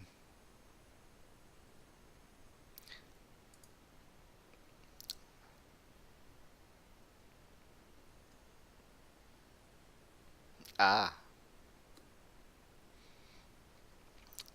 Alright, so I'm going to view this in the docs to show what it is. This is actually something new that they started doing in not too long ago, where when you finish a refit, it actually shows you what the new stats on the hull is. But as you can see, it's a pretty new hull. It doesn't have much on it, no rank. I think I've maybe taken it out once to suicide it, and I didn't even get very much on it. But this is what I built on it as soon as it decides to open up. There we go. Yeah, it actually has no rank on it, so I haven't taken it out and done anything with it yet.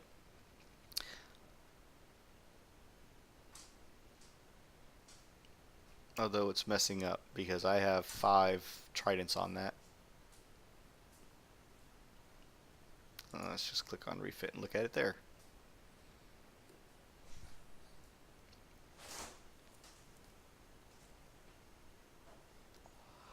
There we go. That's what it looks like.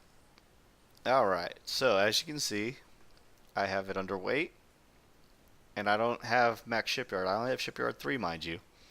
Uh, but do note that the final build of this is going to change 4 of these tridents out for the new sprint countermeasure. And it will put it overweight with this particular build. You need to have either one anti-mortar taken off or take off the one trident at that time in order for it to be underweight. I also don't have the latest speed system. I don't have 6, so just note that that's going to add 1% weight overall as well. But this is what I have on my ship. Now I have a lot of base parts and I have enough uranium, and I am actually going to upgrade my shipyard. See, this is what base parts does. It tells you how much is going to be used, how much days you save, how long it's going to take. And it tells you what the requirements are right here on the scroll bar, and all this it does. Now this is what I was talking about before with the shipyard.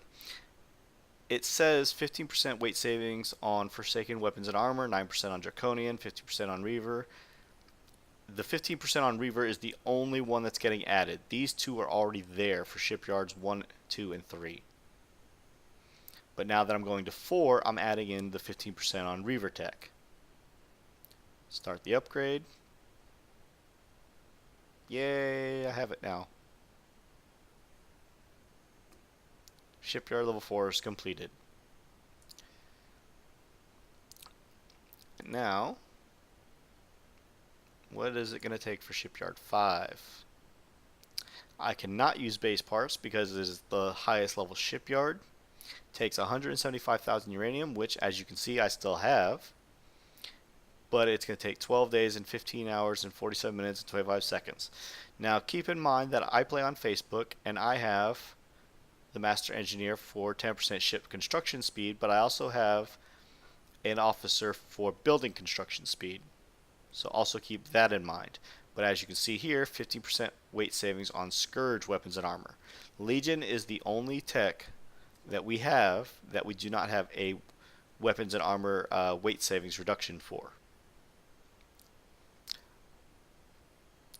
Now the question is, do I want to try and put in my first Zelos to get refitted like my second one is, or do I want to spend the time to do the upgrade to Shipyard 5?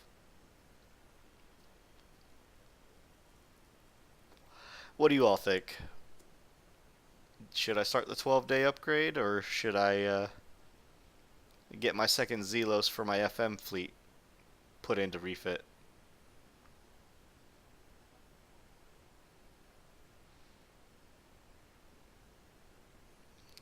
And just to give you a comparison, here's what my second Zelos, or rather my first Zelos, looks like.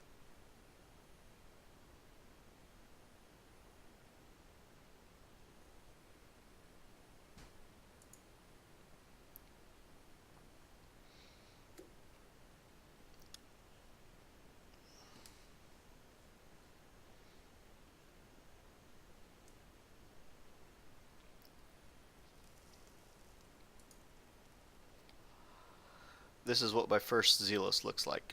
It's not the same as the other one, but it's not completely empty either.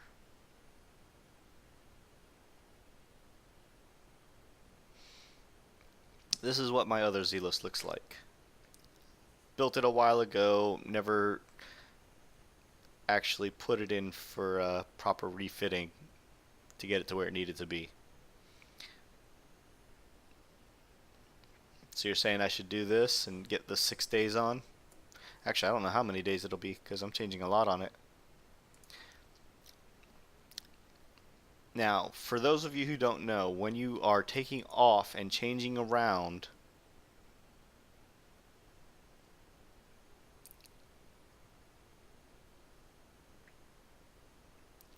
yeah, see, it's going to be 5 days and 4 hours and 23 minutes and 37 seconds for me to do a refit, to change it to what the other one looks like.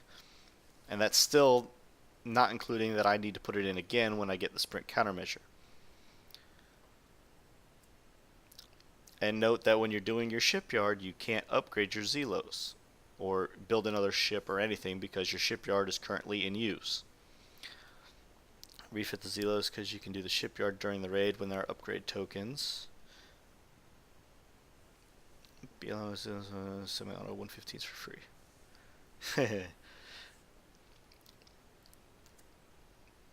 Yeah, that is true. Plus I can get more build tokens in 5 days. And I've claimed most of the tokens because I have everything in price packs 1 through 4. So this is not a bad thing to sit and do because I'm using icebreakers currently with 82s.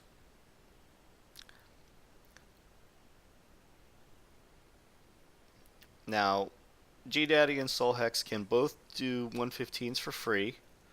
Semi-auto with 2 Zelos and 3 Monos, which is what I'm building here. Different from what I showed in the slides with the Citadels, I did not show a Monolith build or the final build. This is a final Zelos build, with the exception of these 4 Tridents going for the sprint countermeasure. See, if you look, I don't have it, but you can still go into the ship designer and put it on there to see what it'll look like.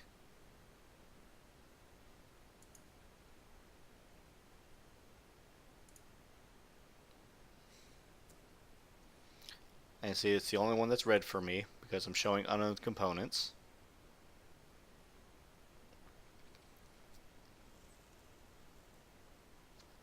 And the sprint countermeasure is the true upgrade to the Trident, minus the fact that the sprint does not have an attack feature, only the countermeasure feature.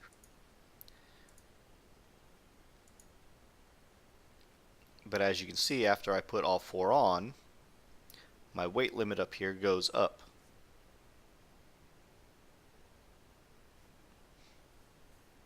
And you can see it's over by 13 tons.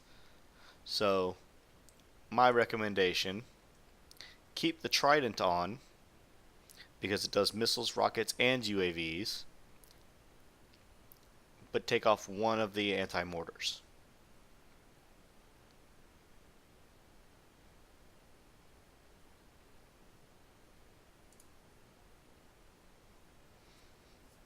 And there you go, it's underweight. Now do note also that I don't have any armors on this. You don't need it, because if you have enough countermeasures properly built on here, it's going to do completely what you need to. Once you get the anti-mortar Ds, you're going to you're going to want to do it this way because you can pretty much get a reload on 5 of these with 2 Zelos that you're going to take down every mortar. The sprint countermeasures, as you can see, do missiles, rockets, and UAVs. But you want to leave the Trident on because it also does missiles and rockets and UAVs.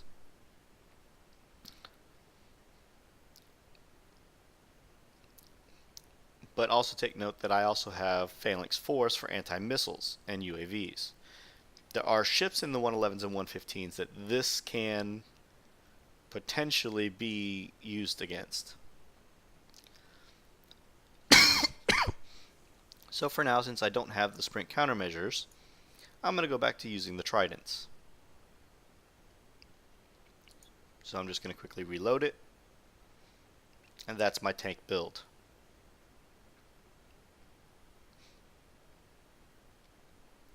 And it'll take 5 days for it to refit. And I believe I've already claimed all of my tokens except for a 2-day structure, 2-day ship build token, which is the prize pack 4 chest. I'd have to double check and look. I don't know if I've claimed it yet or not.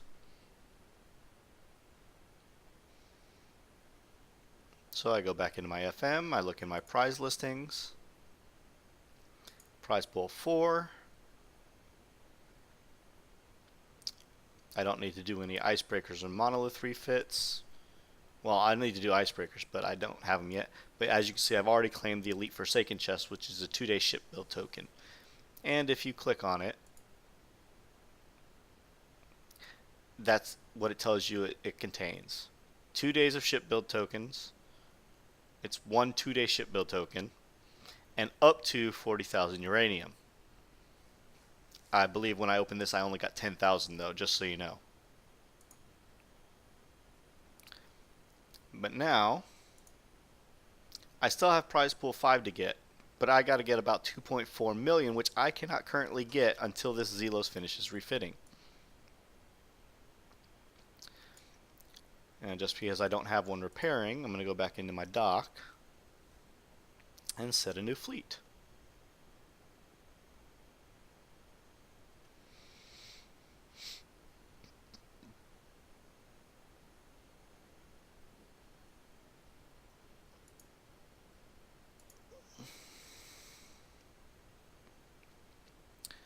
Alright, so I'm going to repair my ballistics next.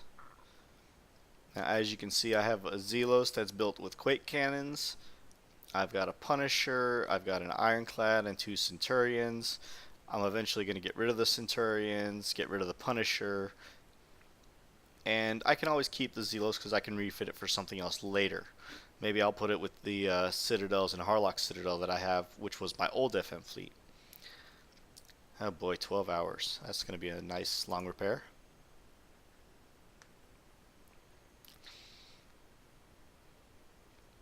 Alright. And here's my icebreakers, what I was talking about before. With this fleet, you can do a Drac uranium base and max out your resources on uranium.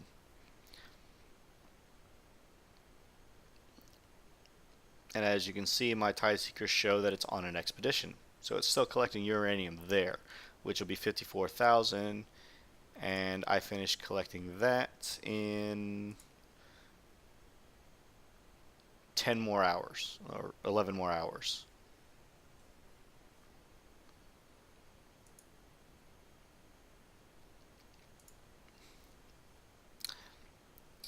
Something that I did not mention in the slides is what this is, the launch pad.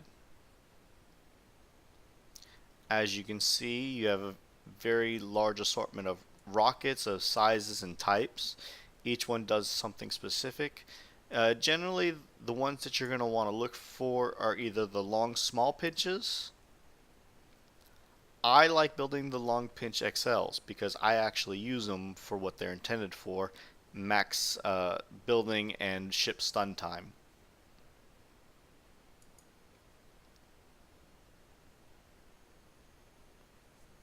And as you can see, I have 22 of 25.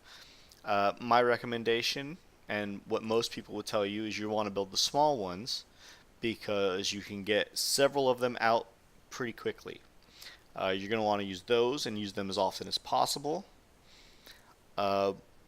Maybe when you're going to bed overnight is when you're going to want to build one of the XLs when you eventually have it researched. That being is it has the maximum stun time. Eventually, when you get more than half of your missiles with the largest ones, then you can pretty much, when you're not hitting targets, keep constantly building it. Log in the morning, do whatever you're going to do, don't use any, set one to build, and then 7 hours, 8 hours later, you go back in and set a second one.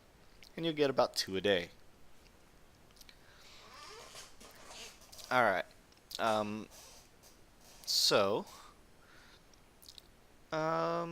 You know what? I'm going to take out my icebreakers. This might be a bad idea, but I'm going to try to hit some 82s with it. Now, just so you know, the research garrisons that are on the outside are spawned determined by the player base levels that are around. Now, I don't know what your build is on your your icebreakers BLM, But I will say this. Oh, look, I actually have a 111 up here. So I'm going to go and show that nifty little trick. I'm going to go hit that 111.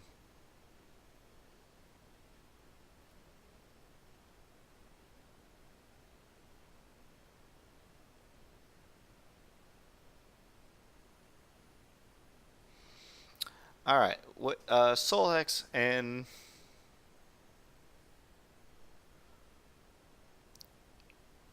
GDaddy were talking about before.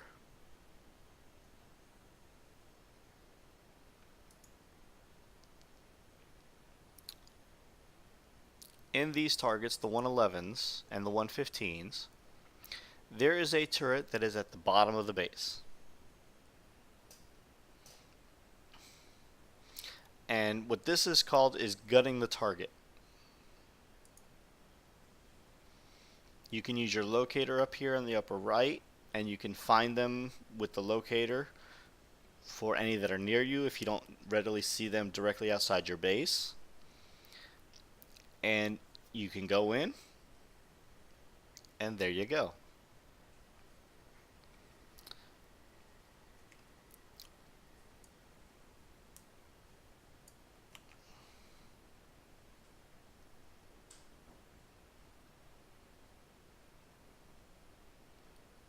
Boy, I'm jumping everywhere, aren't I?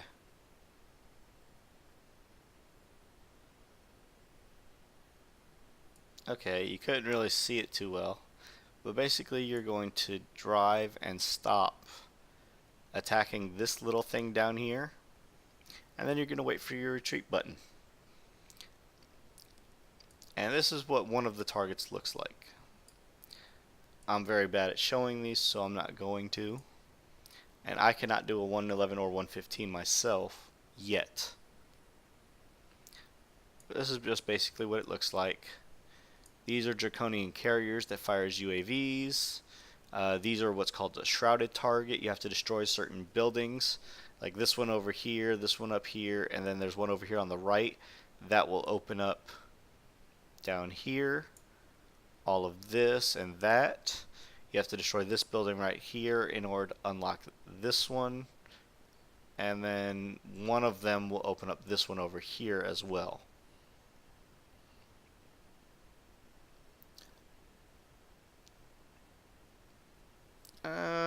I suppose I could screen share one of you guys doing it, but that's no big deal. Not for what I'm planning on doing right now.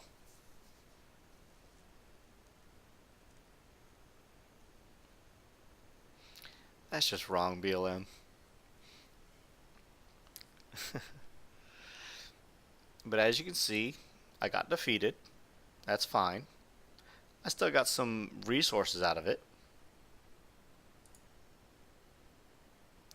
But as you can see for the FM points, I did get 3,860. And all I did was kill something that doesn't fire back, and I'm not in range to lose anything on my fleet. And that's what's called gutting a target. But every 111 and 115 you can find until you can actually build the 2 Zelos 3 monolith build that we got going on. That's what you can do to hit targets and get at least some points. And doing something like that, even with a Punisher or hell, even the Marauders, even though it'll take forever, 2 of those targets, about 6 hits each, or something like that, you can go in and there you go. Now I'm going to show how the icebreakers can hit an 82. Just to show off another target. Doesn't take me too long to do it with icebreakers, but I take a lot of damage. About 20 or so, 24 minutes. It's a lot, but it is what it is.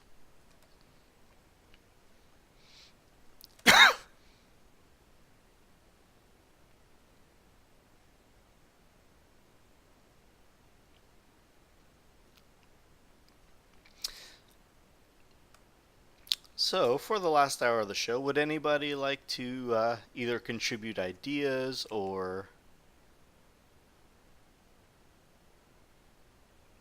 like me to theory craft things or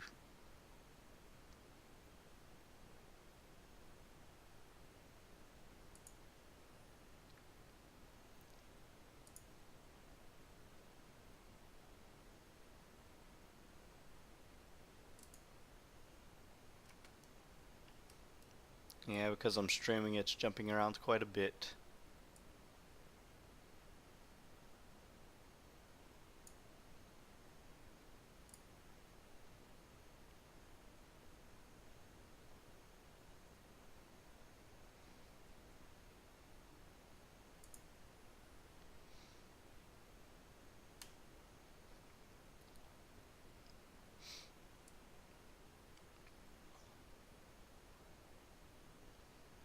Now, normally, if I was just doing this target, I would just right here press S and auto.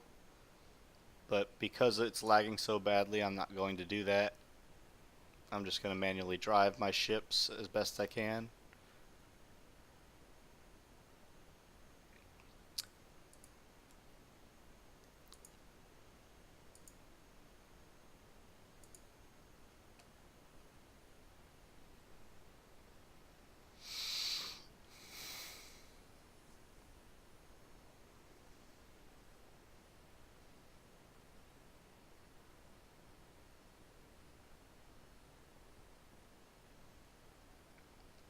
Wow, that's jumping around a lot.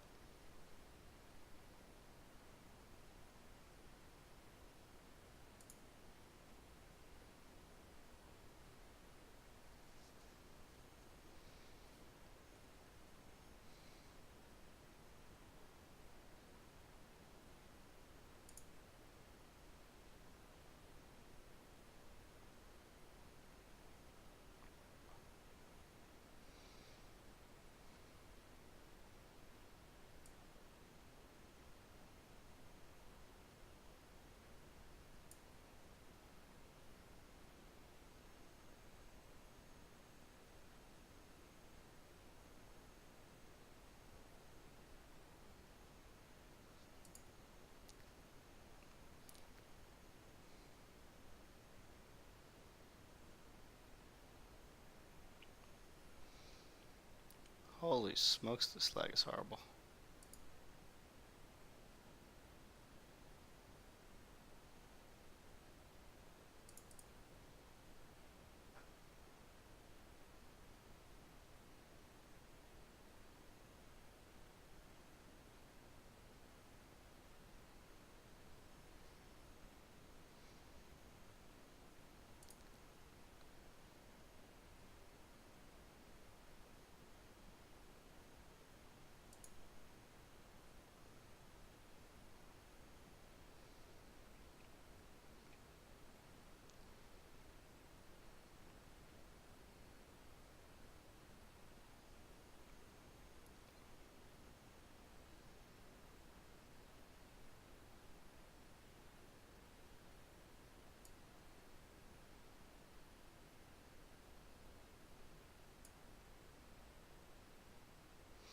Normally it's not this bad. I don't know what's going on.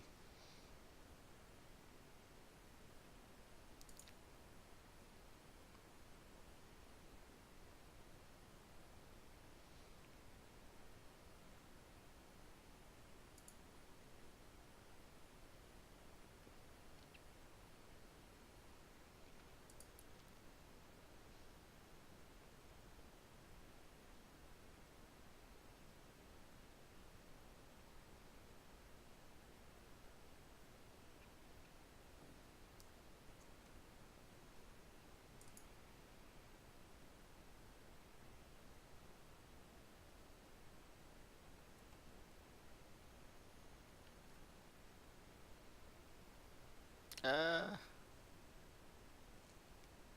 Drove over a mine because it's lagging so badly. Whoa. That's not bad at all, now is it?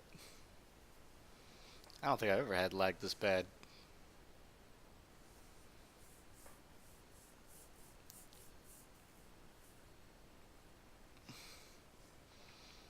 Wait, I was about to say the target's not dead? What the hell?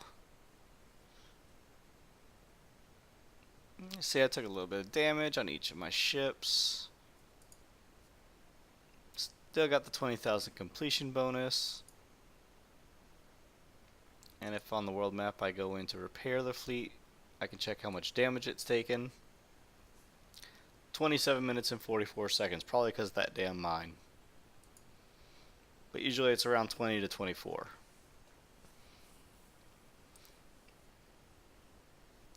Wow, that was horrible.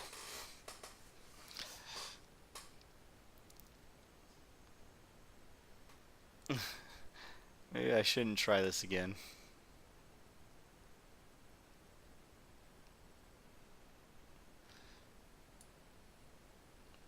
What am I sitting at for FM points?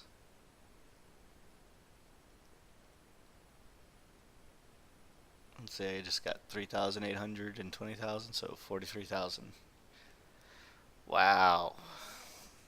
Yeah, I got a long way to go.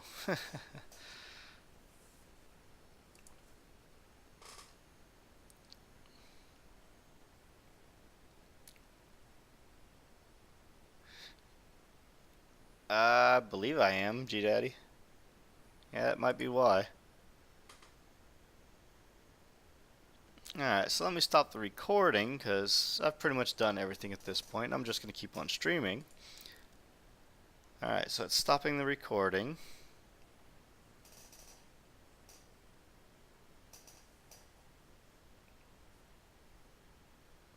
Alright. So let's hit another target and see if the lag has subsided any.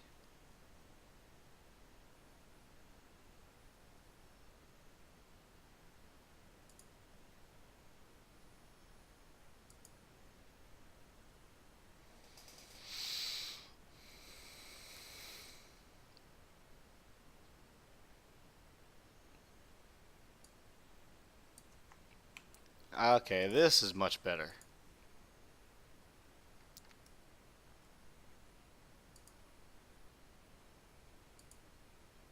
Much more manageable now. Yep, it was because I was recording as well as streaming.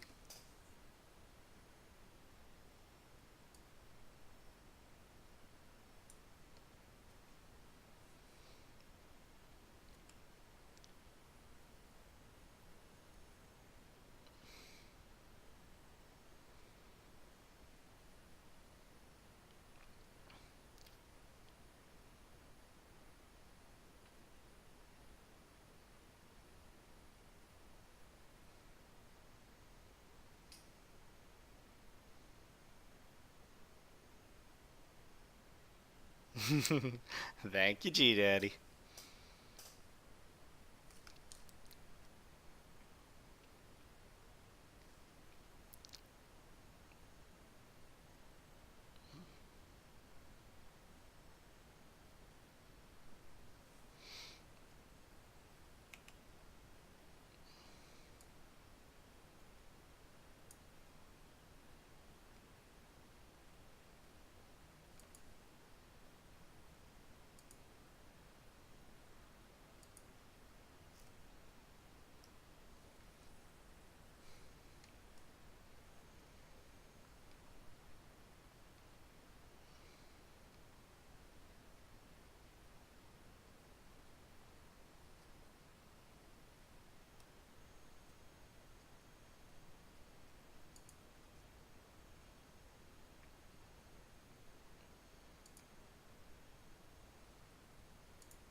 Alright.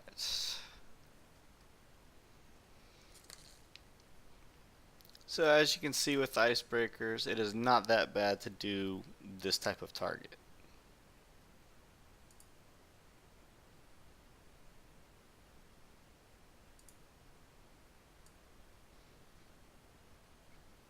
And I was successfully able to do the target this time without hitting any mines.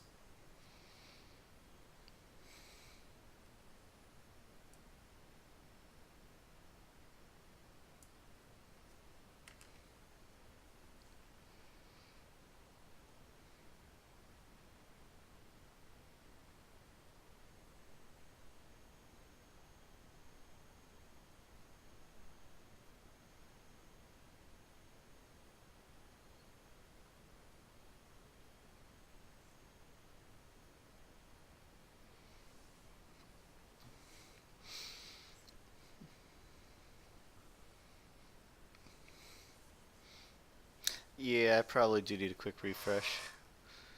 Now see, if you look, I got 7.4 million of 3 resources and 11.7 for Zintium. 20,000 points. And if I look at my repair, 47 minutes, so I only took 20 minutes more worth of damage.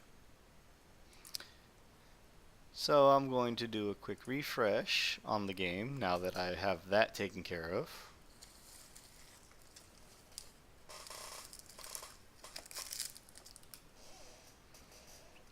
And I'm going to have a cigarette in the meantime.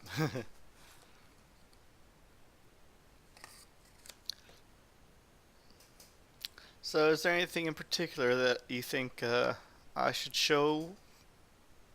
Maybe custom builds, show off the new ships or new specials, things like that?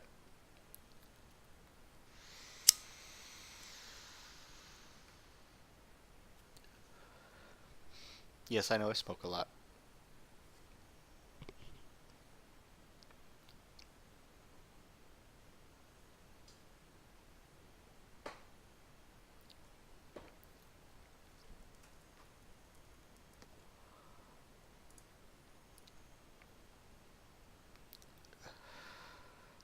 No, good point, Solhex. I did not cover portals. Alright, so something that was recently added with OP10, excuse me, is what's called the portal. That would be this thing right up here. Alright, when you build one, you go up here, it's under your defenses. When you click on it, it shows you the resources. Now this is the only thing in your entirety of your buildings that has a titanium requirement. It takes 7 days and 23 hours. You cannot shorten it with base parts. You can, once you have the titanium, build it. When you first build it, it's a little glitchy, but basically it has to be 2 land tiles in between. You can either build it vertically or diagonally, or not diagonally, horizontally. The BFG, the big friggin' gun. Oh yeah, I can do that too. That's easy. I'll do that first. That's the Omega Cannon right up here.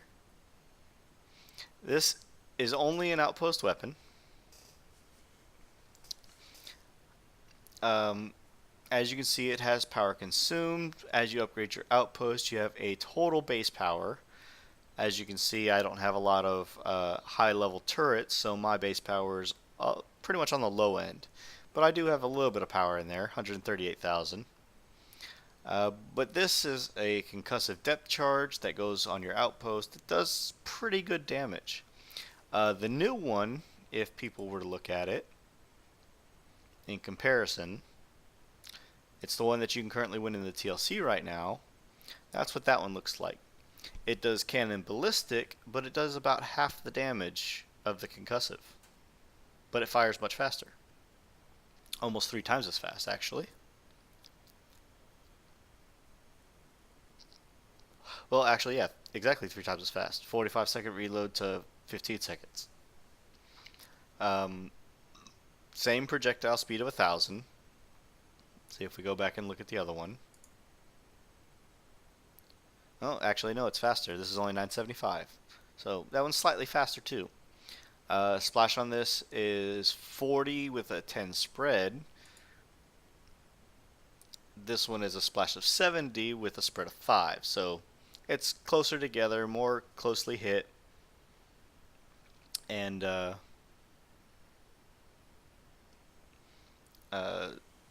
splash is greater. Solhex was saying that the concussive gun is weaker than this one specifically because this one has a salvo. Although the salvo is not showing here. And that is something that I just now noticed. So this one's 400. Oh, I see what he's saying. Never mind. I correct myself. This is every 15 seconds one shot. This one is a salvo of 15 for 45 seconds. So this is basically the way it works is the damage of 800,000 is divided by 15 between the 15 shots every 45 seconds. Whereas that one is a single shot of 403 damage over one shot every 15 seconds.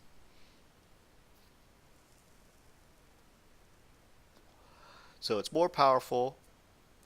It does more damage to get past deflection, is what he was getting at. Yeah, I don't want to hear it, BLM. I don't even have Fangtooth, so I can't even attempt it.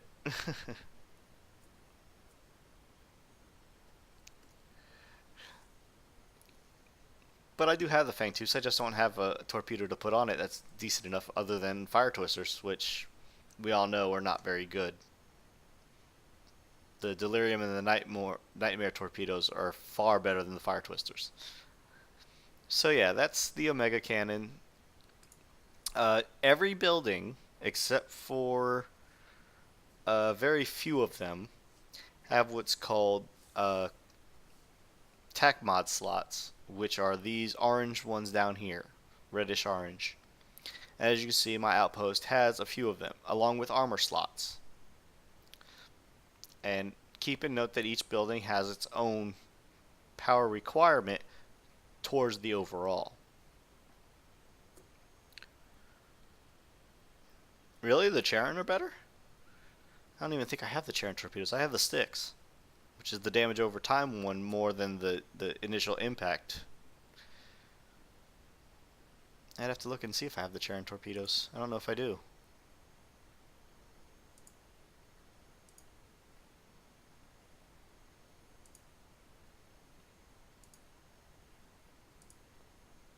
Let me just take a quick look-see.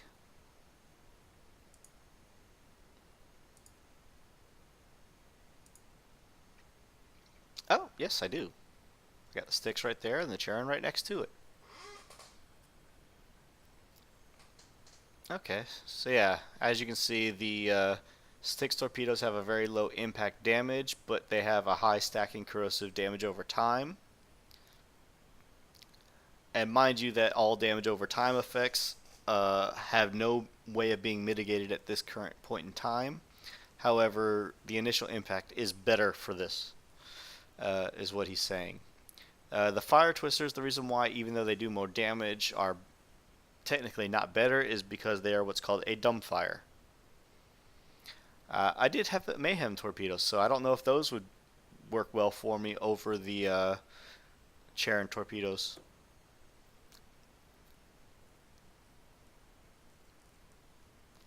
Congrats, BLM, on your conquest, Jared. No, actually, the damage over time cannot be deflected in any way. If the damage over time hits, it stacks properly. That's been confirmed by Laredo. And for those of you who don't know, Laredo is one of the 4 moderators who's a simple player. Okay, so the Mayhem torpedoes are dumbfire, just like the Fire Twisters, so it wouldn't be good to put these on. Projectile speed is 180, 195, so the Fire Twisters would be better of the two of them, if that's all you had.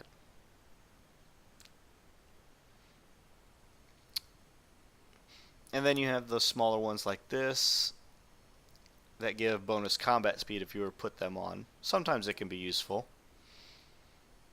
Give your subs a little bit of a bonus combat movement speed underwater and above water.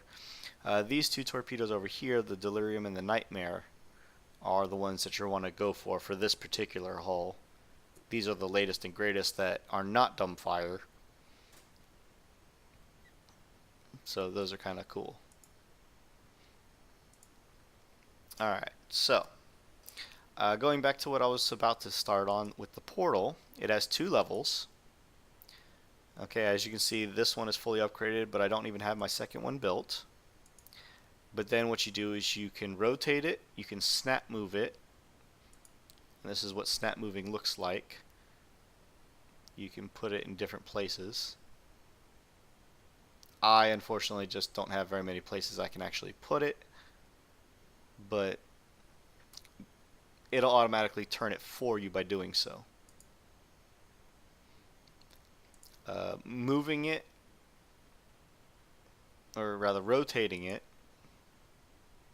purposely forces it to change its direction. But for those of you who are like me, who don't have high-level turrets, this can be a big bonus to you because you can put those turrets onto this, as I'll show you here. Okay, as you can see, it's got 2 weapon slots, one on each side of the gate. It's got what's called a trap slot, and there are currently 3 traps in the game because this is fairly new as well. The first one that you can get pretty early on is called the Great Rampart. Basically, it just gives you 55% defenses across the board. But it also adds massive armor points at the cost of power consumed. Okay.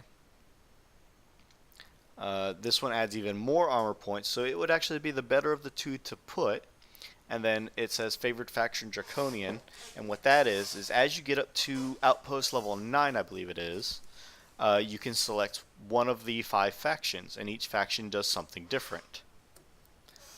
The only one you cannot choose is Draconian, but if you do have a Draconian, oh wait, I'm sorry, even if you do choose Draconian, okay, basically what this is saying is if you have any of the factions up top, those are the bonuses you get, but if you choose the Draconian, you get the higher deflections for the less damage of what turrets you have placed on there. So you have to think, do you want more defense or do you want more attacking? So if I were to change to Draconian faction, which I think is what I am, and I were to change to this one over the Great Rampart, this would be better all around.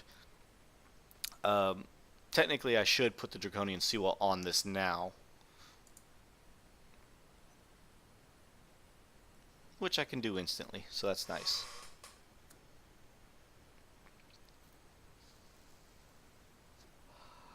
But then each of these 2 weapons have their own power consumption, and when you go in, you have all your researchable and all your blueprints that you've currently acquired. Now there's a glitch right now that for turrets and for the portals, if you do not have the blueprint owned, you cannot test it by putting it on because it'll say you need a level 1 intelligence lab even though you have one.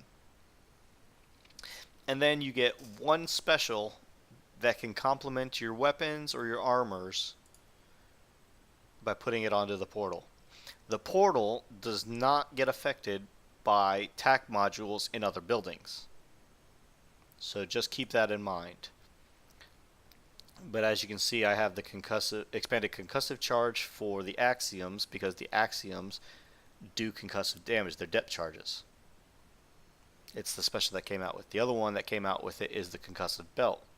Increases the reload and increases the splash. But you want, particularly on the portal, the higher splash and the higher damage rather than the faster reload, because if you can't damage it, the faster reload's not going to do anything. But then, as you do the dubs and the subsector bases, you can win special things like this, where it increases ballistic accuracy and defense, or anti-mortar range and stun resistance. But if you put something like that on, you're probably going to suffer. And then CTX, which increases both explosive and concussive defenses. And then there's, as you can see down below, a whole slew of specials that you can put on. There is no limited specials that I know of, or at least I don't have any of. Somebody like GDaddy or Solhex or Camo King would be the more person to ask on that one, even Boom Time. And just to throw out a few. Maybe even Price is Wrong. But you can fit 2 weapons, a special, and a trap, and an armor. As you can see, I'm almost at max power consumption, so I don't have an armor on it, but at 9.7 million armor for a level 2, and the Draconian Seawall, or if I go back to the Great Rampart, 9 million even, it's not that bad. It's going to take a while for most fleets to destroy it. Very few fleets, except for some of the later ones, can pretty much go through that. And then, just to show off the last one, this just came out. It's called the Scourge Undersea Web.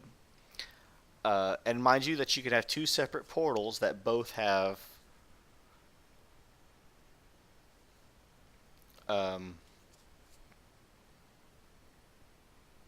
separate traps and weapons on each one of them. So as you can see here, it still adds 2 million armor points, but this one gives other bonuses. I'm not going to go through the whole listing of it, but you can read it at your own leisure.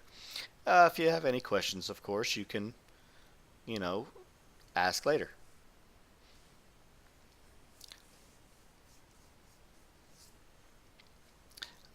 And just for those of you who are new to my stream, if you happen to be watching in the chat.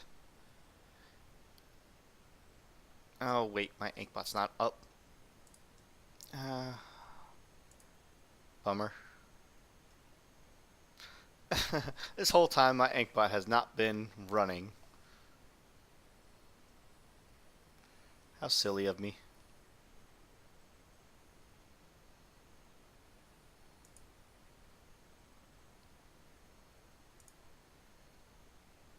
Okay, why are you not opening?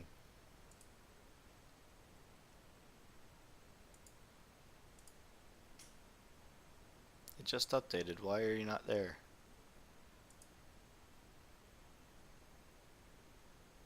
Oh, that would be why. It changed to Streamlabs chatbot. Alrighty then.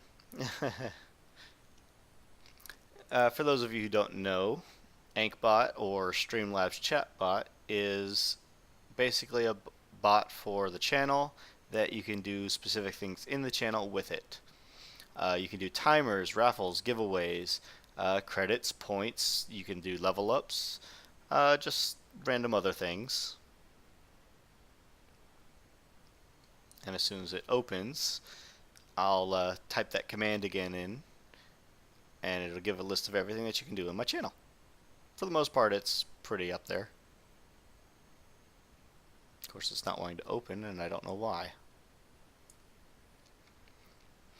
Now currently, if you look, you see my outpost has these 3 little purple icons. My dock has this purple icon. I've got a blue icon on this warehouse.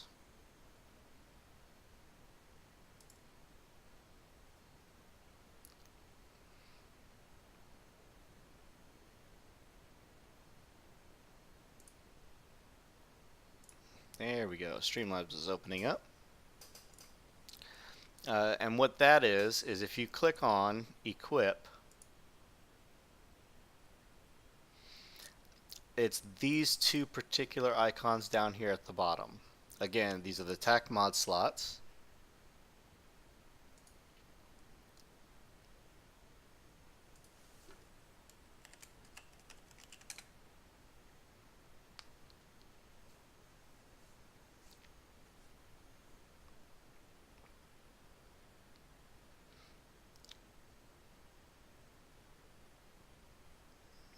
Alright, now I gotta figure out how to load my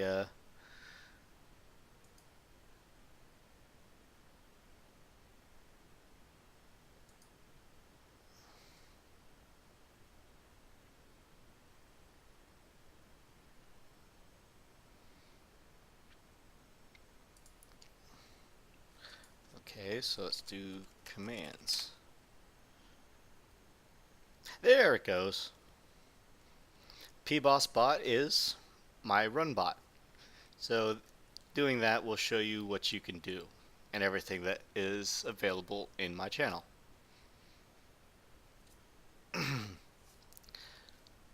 There we go.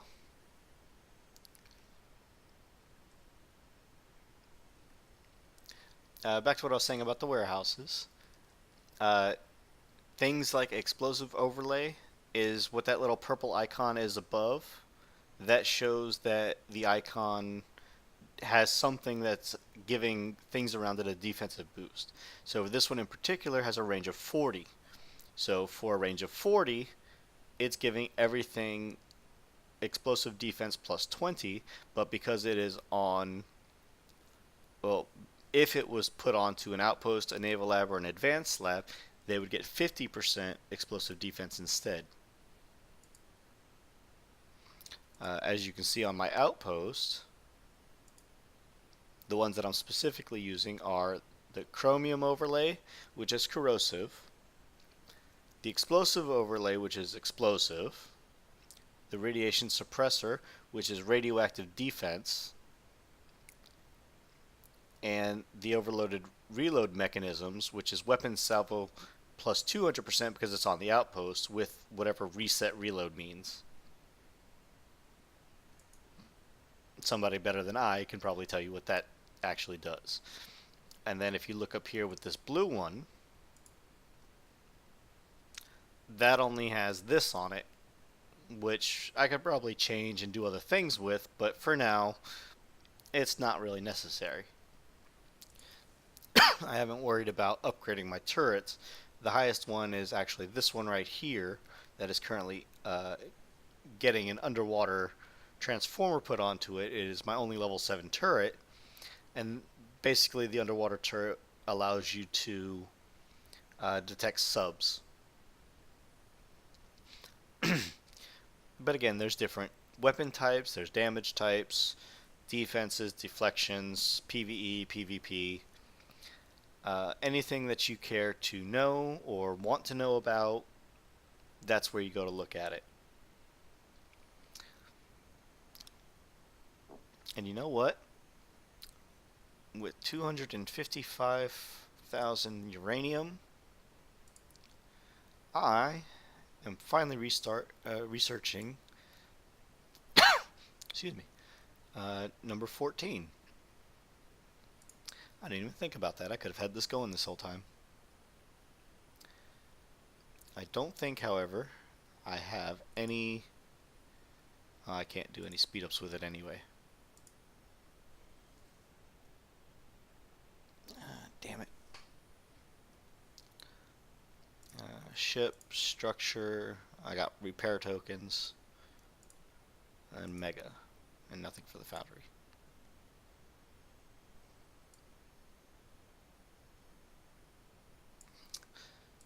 So, does anybody else have any other questions?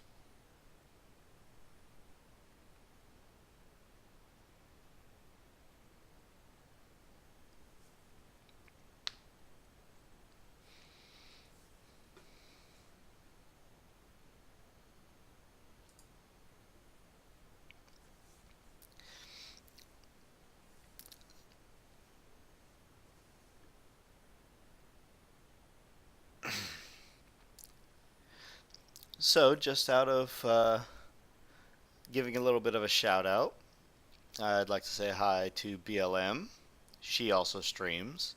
GDaddy who also streams.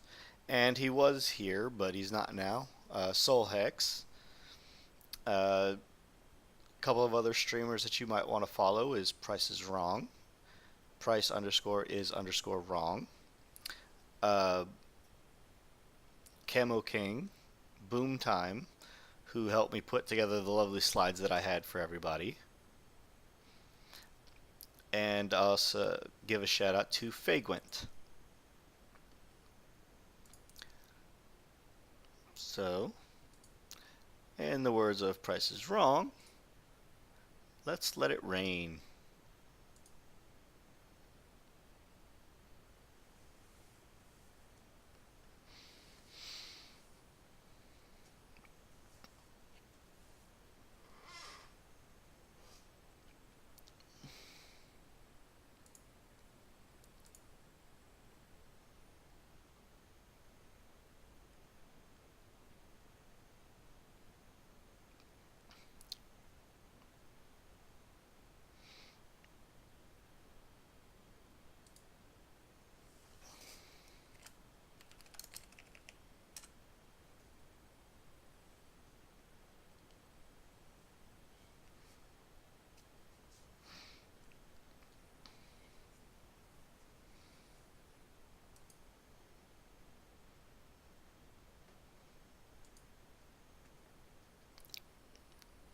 Alrighty then.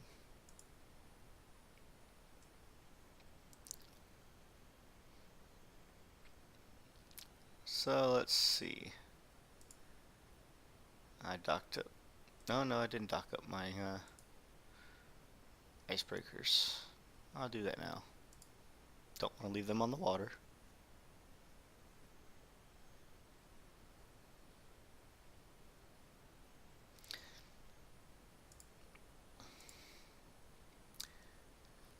Now, if anybody has any suggestions or comments or things that they would like to see or not see, or see more of or see less of, please let me know. And when it comes down to making my next stream or the potential stream that we're going to be doing come in January, we're going to be doing a Google Hangouts together with several of us, which will be starting on Sunday nights. Well, it'll be more Sunday afternoon for us. It'll be Sunday nights for people in the UK like G Daddy. Merry Christmas Eve, G Daddy. You have a nice night. And thanks for tuning into the stream, bud.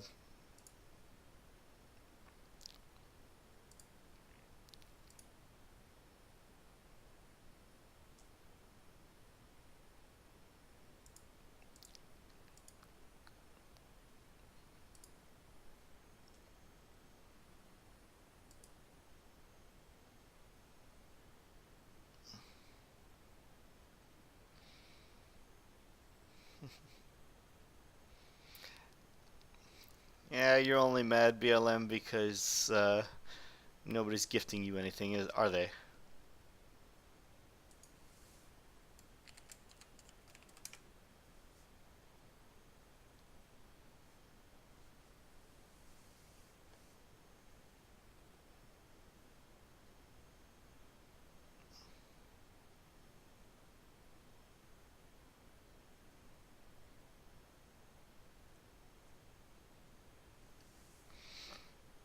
Hey, BLM, I got one of your favorite games on here.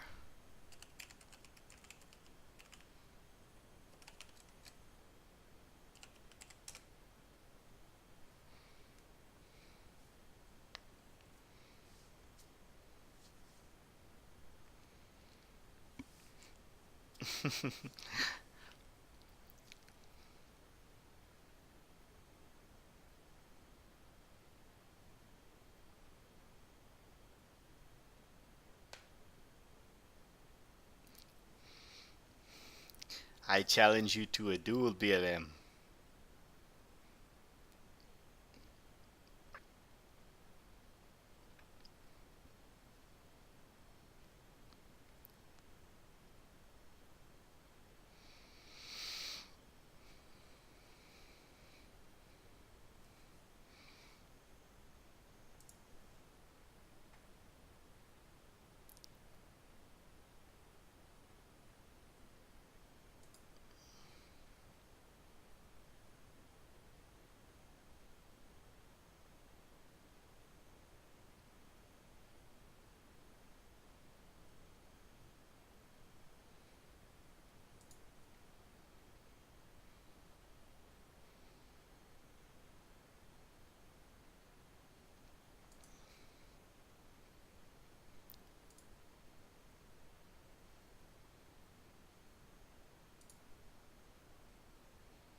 Well, that's nice of you, BLM.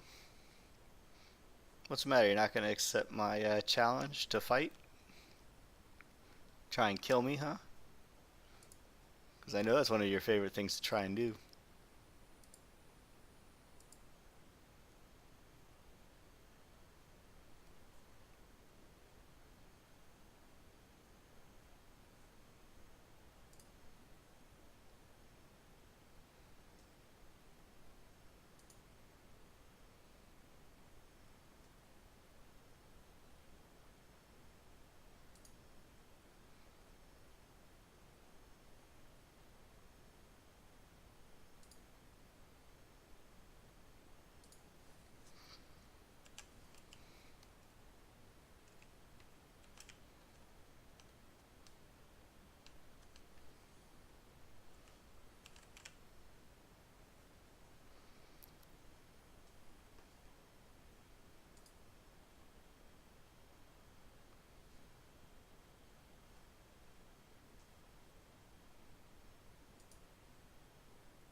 No, that would be why.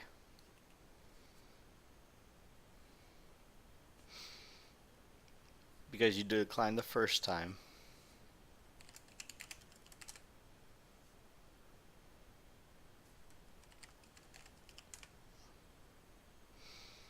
Okay, why is that one not working?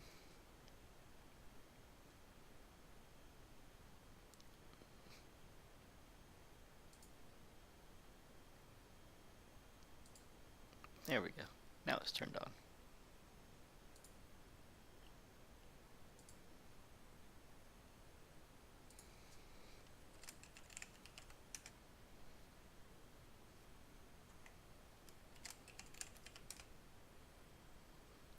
Haha, I have 0 deaths.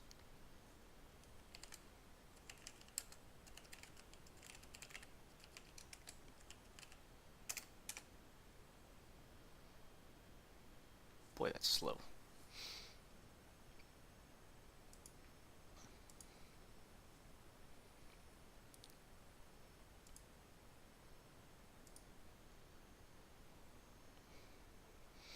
I'm still recovering for another 3 minutes. It's not going to let me. Even though we didn't actually fight.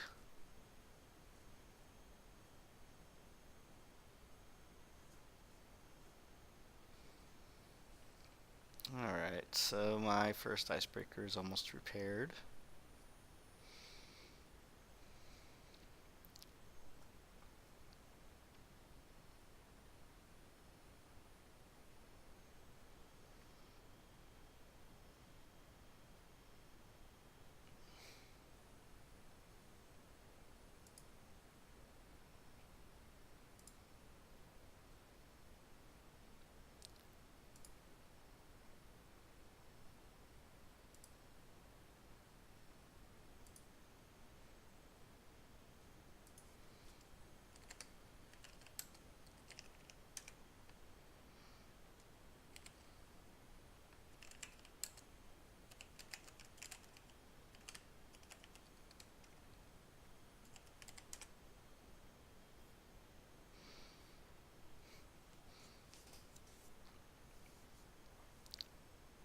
Alright.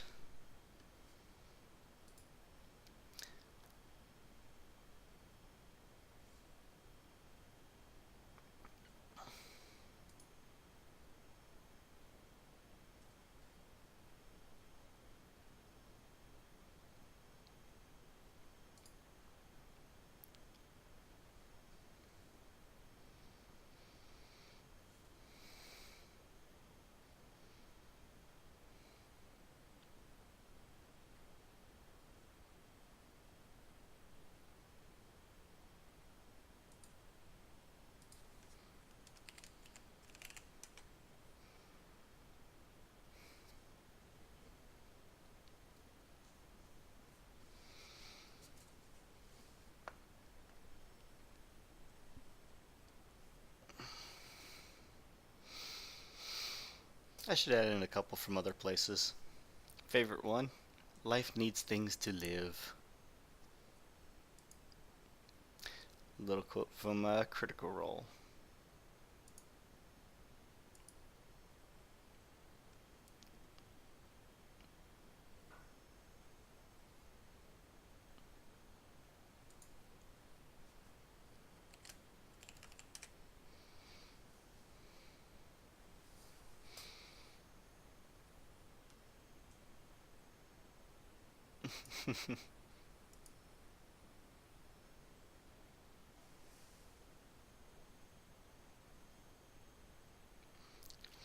I could probably add in weather.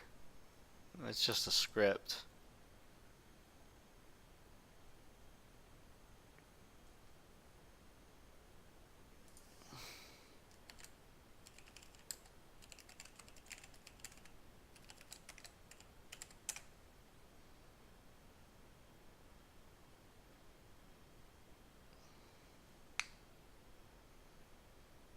Oh, there we go.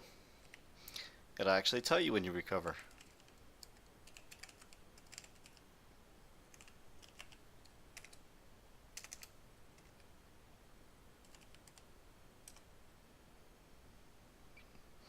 There we go. Woohoo! I won.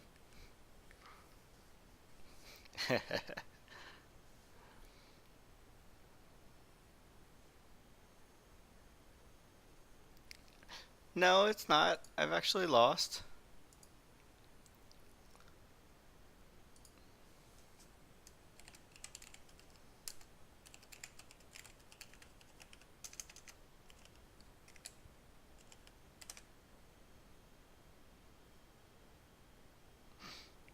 You probably have to type it in yourself.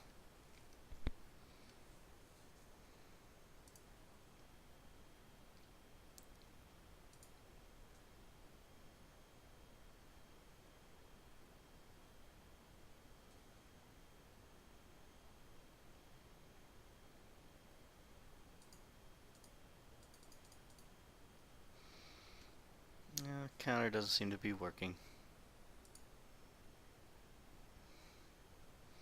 No, it's just exclamation point death.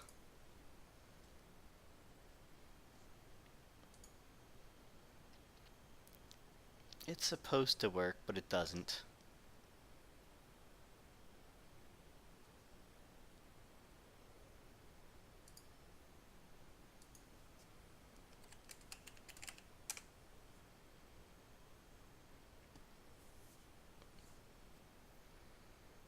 Yeah, it's not working.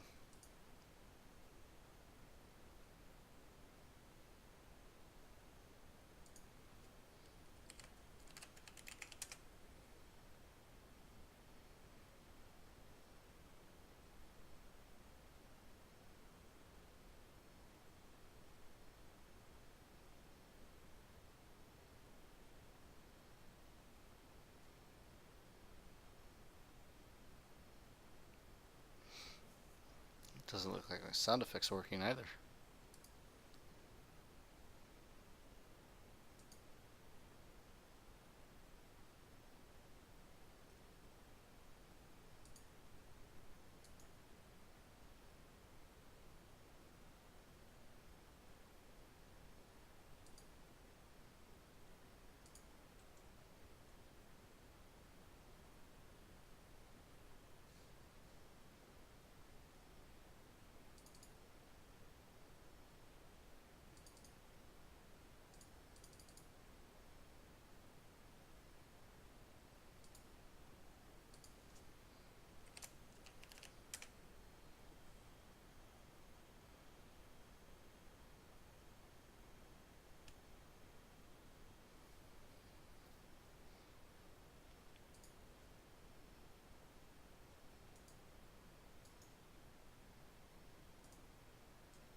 Hmm.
Where did I end up put them?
Sure.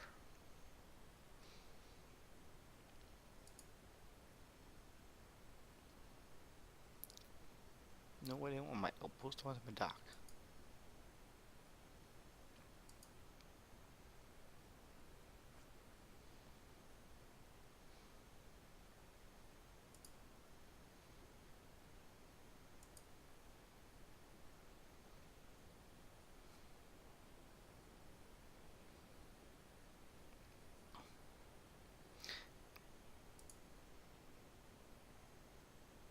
Alright. So, what did you think of my show and what you saw of it tonight, BLM?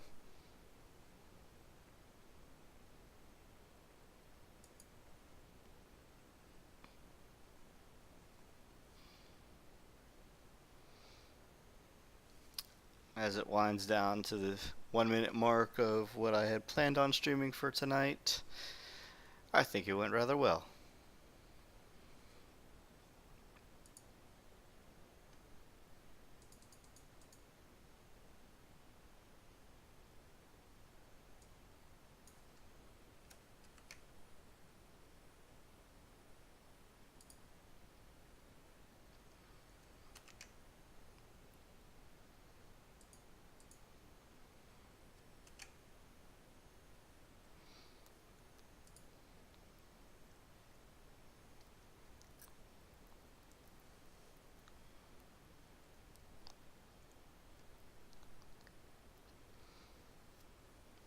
Well, thank you.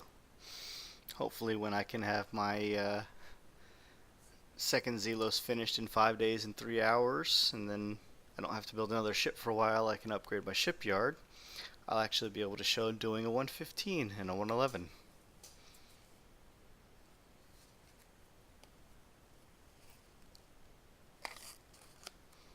I found out why my sounds aren't working.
Thank you, BLM.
Let's try that again.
Just for you, BLM.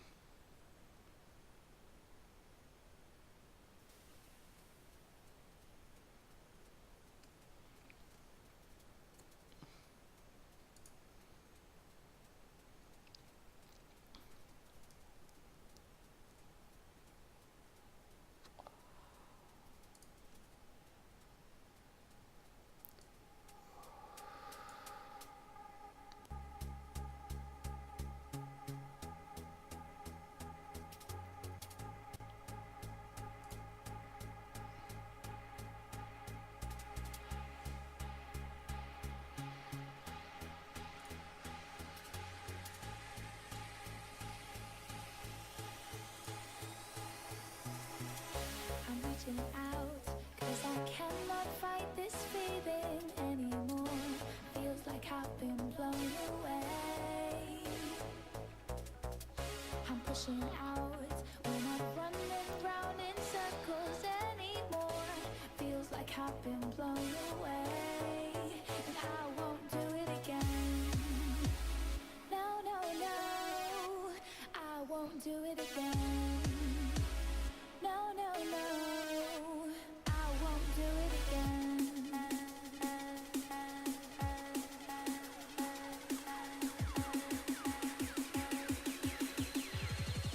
And I won't do it again.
fight this feeling anymore. Feels like I've been blown away. I'm pushing out. We're not running round in circles anymore. Feels like I've been blown away, and I won't do it again. No, no, no, I won't do it again. No, no, no, and I'll go through it again.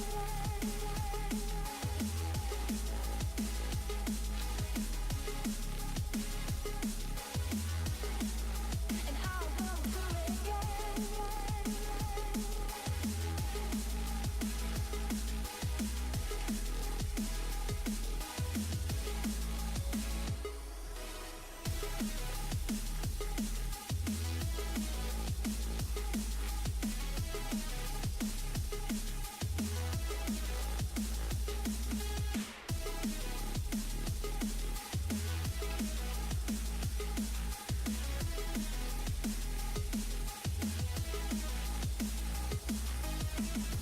These words won't get through to me when I'm not listening. These words are no use, no telling me, is this worth risking? And I'll go through it again.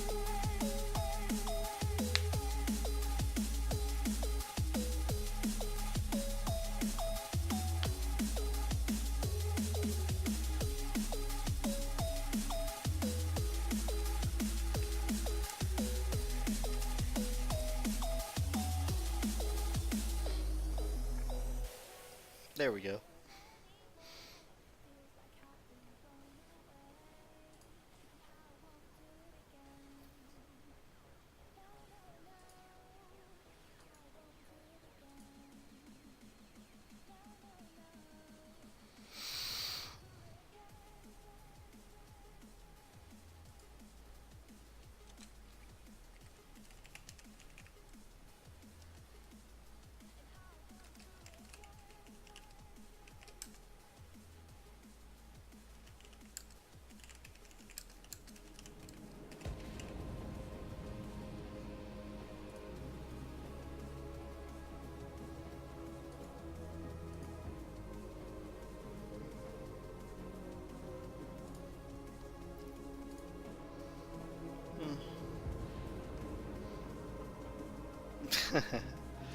Does it work for zip codes?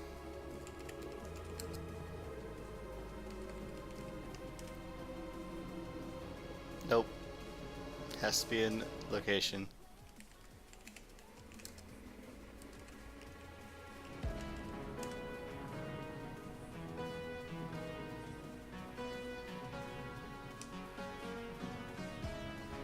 Oh yeah, it does work for overseas too.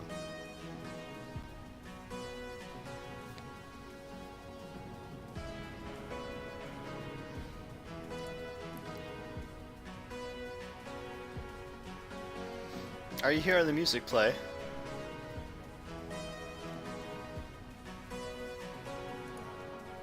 As he watches through the door, the smile pulls in more and more. Wicked thoughts shape wicked ways, while we all crave, when the man yells at his son, when he finds the smoking gun. Don't you worry, little one, for we all crave, we all crave.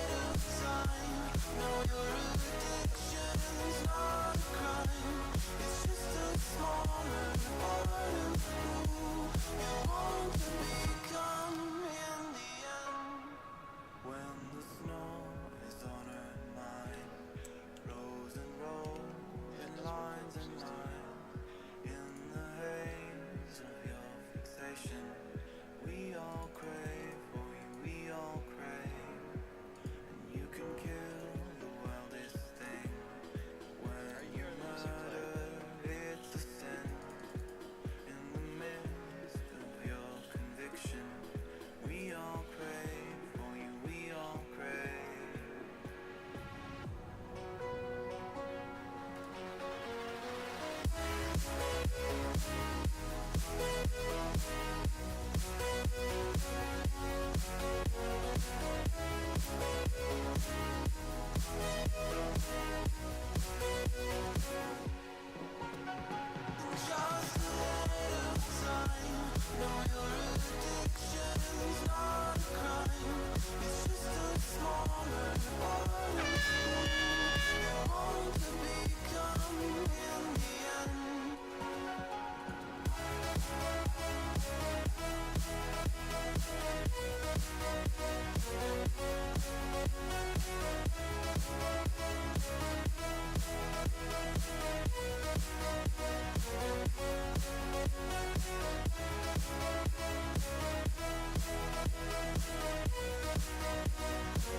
Oh, for like a specific location. So let's do.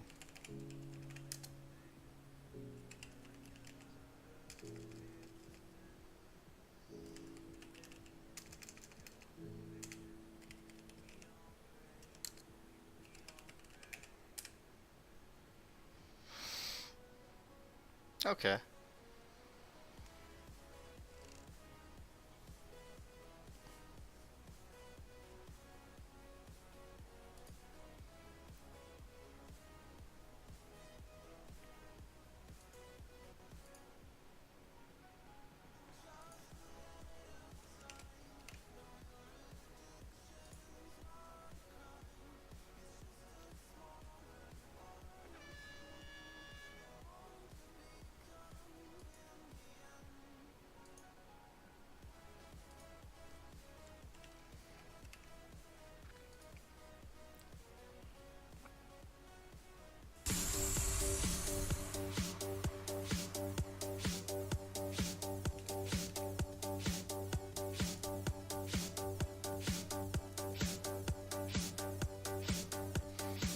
Hell if I know if it's right.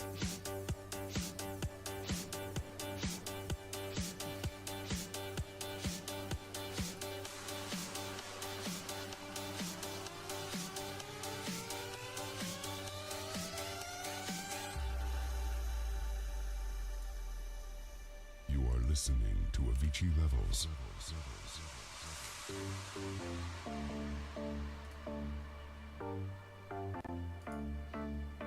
Change that. Oh, for like a.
Almost all of my sound effects should be working after this.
My Inkbot crashed.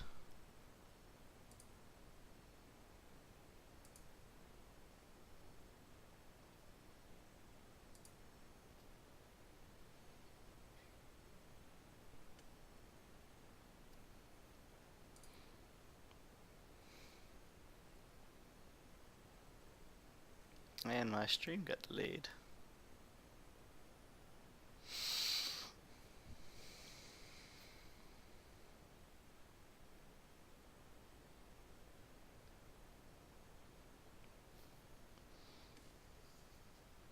Oh, that's just what I did. If you type exclamation mark commands, my bot gives a list. Of course, my bot just crashed, so give me a second.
Well, this is lovely now, isn't it?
Well, this is lovely now, isn't it?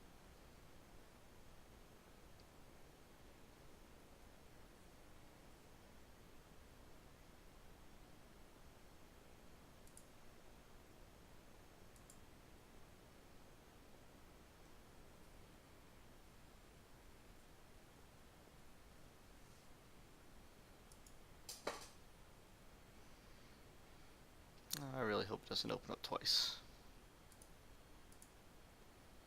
Oh, no, I think I got it.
There, now the command should be working again.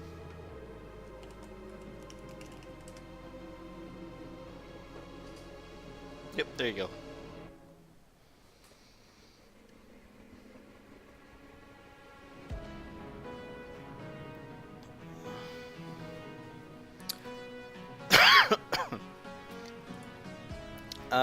The only things that actually costs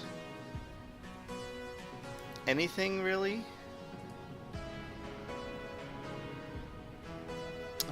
Let me see.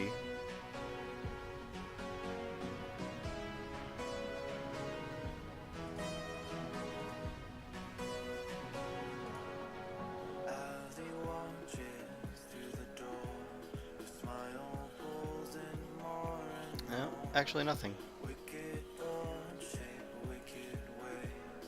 While we all crave, when the man yells at his son, when he finds the smoking gun.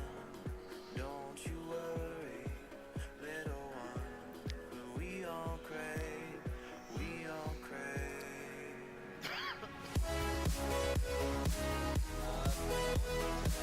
The sound effects cost 100 each.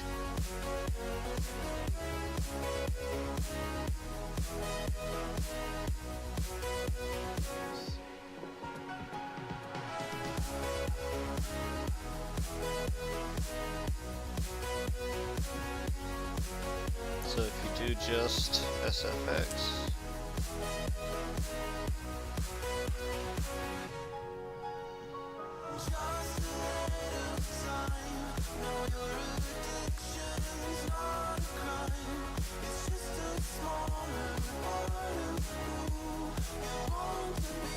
I might have to take away half of those though. When the snow is on her mind, rows and rows and lines in the haze of your fixation. We all crave for you, we all crave. The sound effects You can kill the wildest thing when you murder its sin. In the midst of your conviction, we all crave for you, we all crave. And to play a song request, it's 100.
Yeah, I gotta fix my sounds.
Well, I think that's going to be it for me tonight.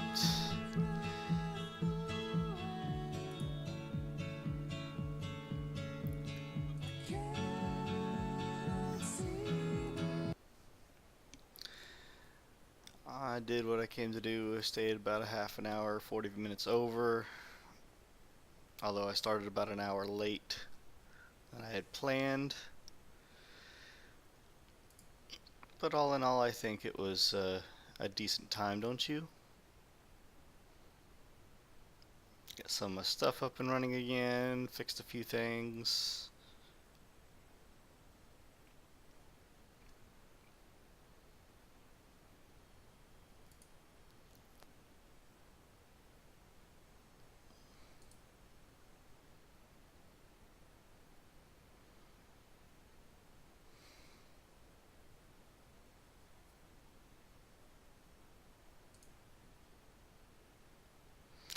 All in all, I think it was a good evening.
Well, at this time, I'm going to end my stream, y'all. Thank you for watching. Like I said before, any advice, suggestions, what you'd like to see more of, what you'd like to see less of. If you just want to come on here and join my Discord and be on air, then by all means, come on, and I'm more than willing to indulge. I don't stream regularly. I don't stream often. Hopefully I'm going to do it more regularly, but uh, I'm going to start doing it at least every update, so that way new info that needs to get out there can get out there. If you like the PowerPoint presentations, if you want to hear music during my streams, or if you want to hear uh, other things, if you want to do jump scares and do sound effects or song requests, by all means. If it's turned on, just go ahead and type commands and it'll show you everything that you need to know. But at this time, I'm going to close down my stream. Y'all have yourself a very nice evening, and I'll catch you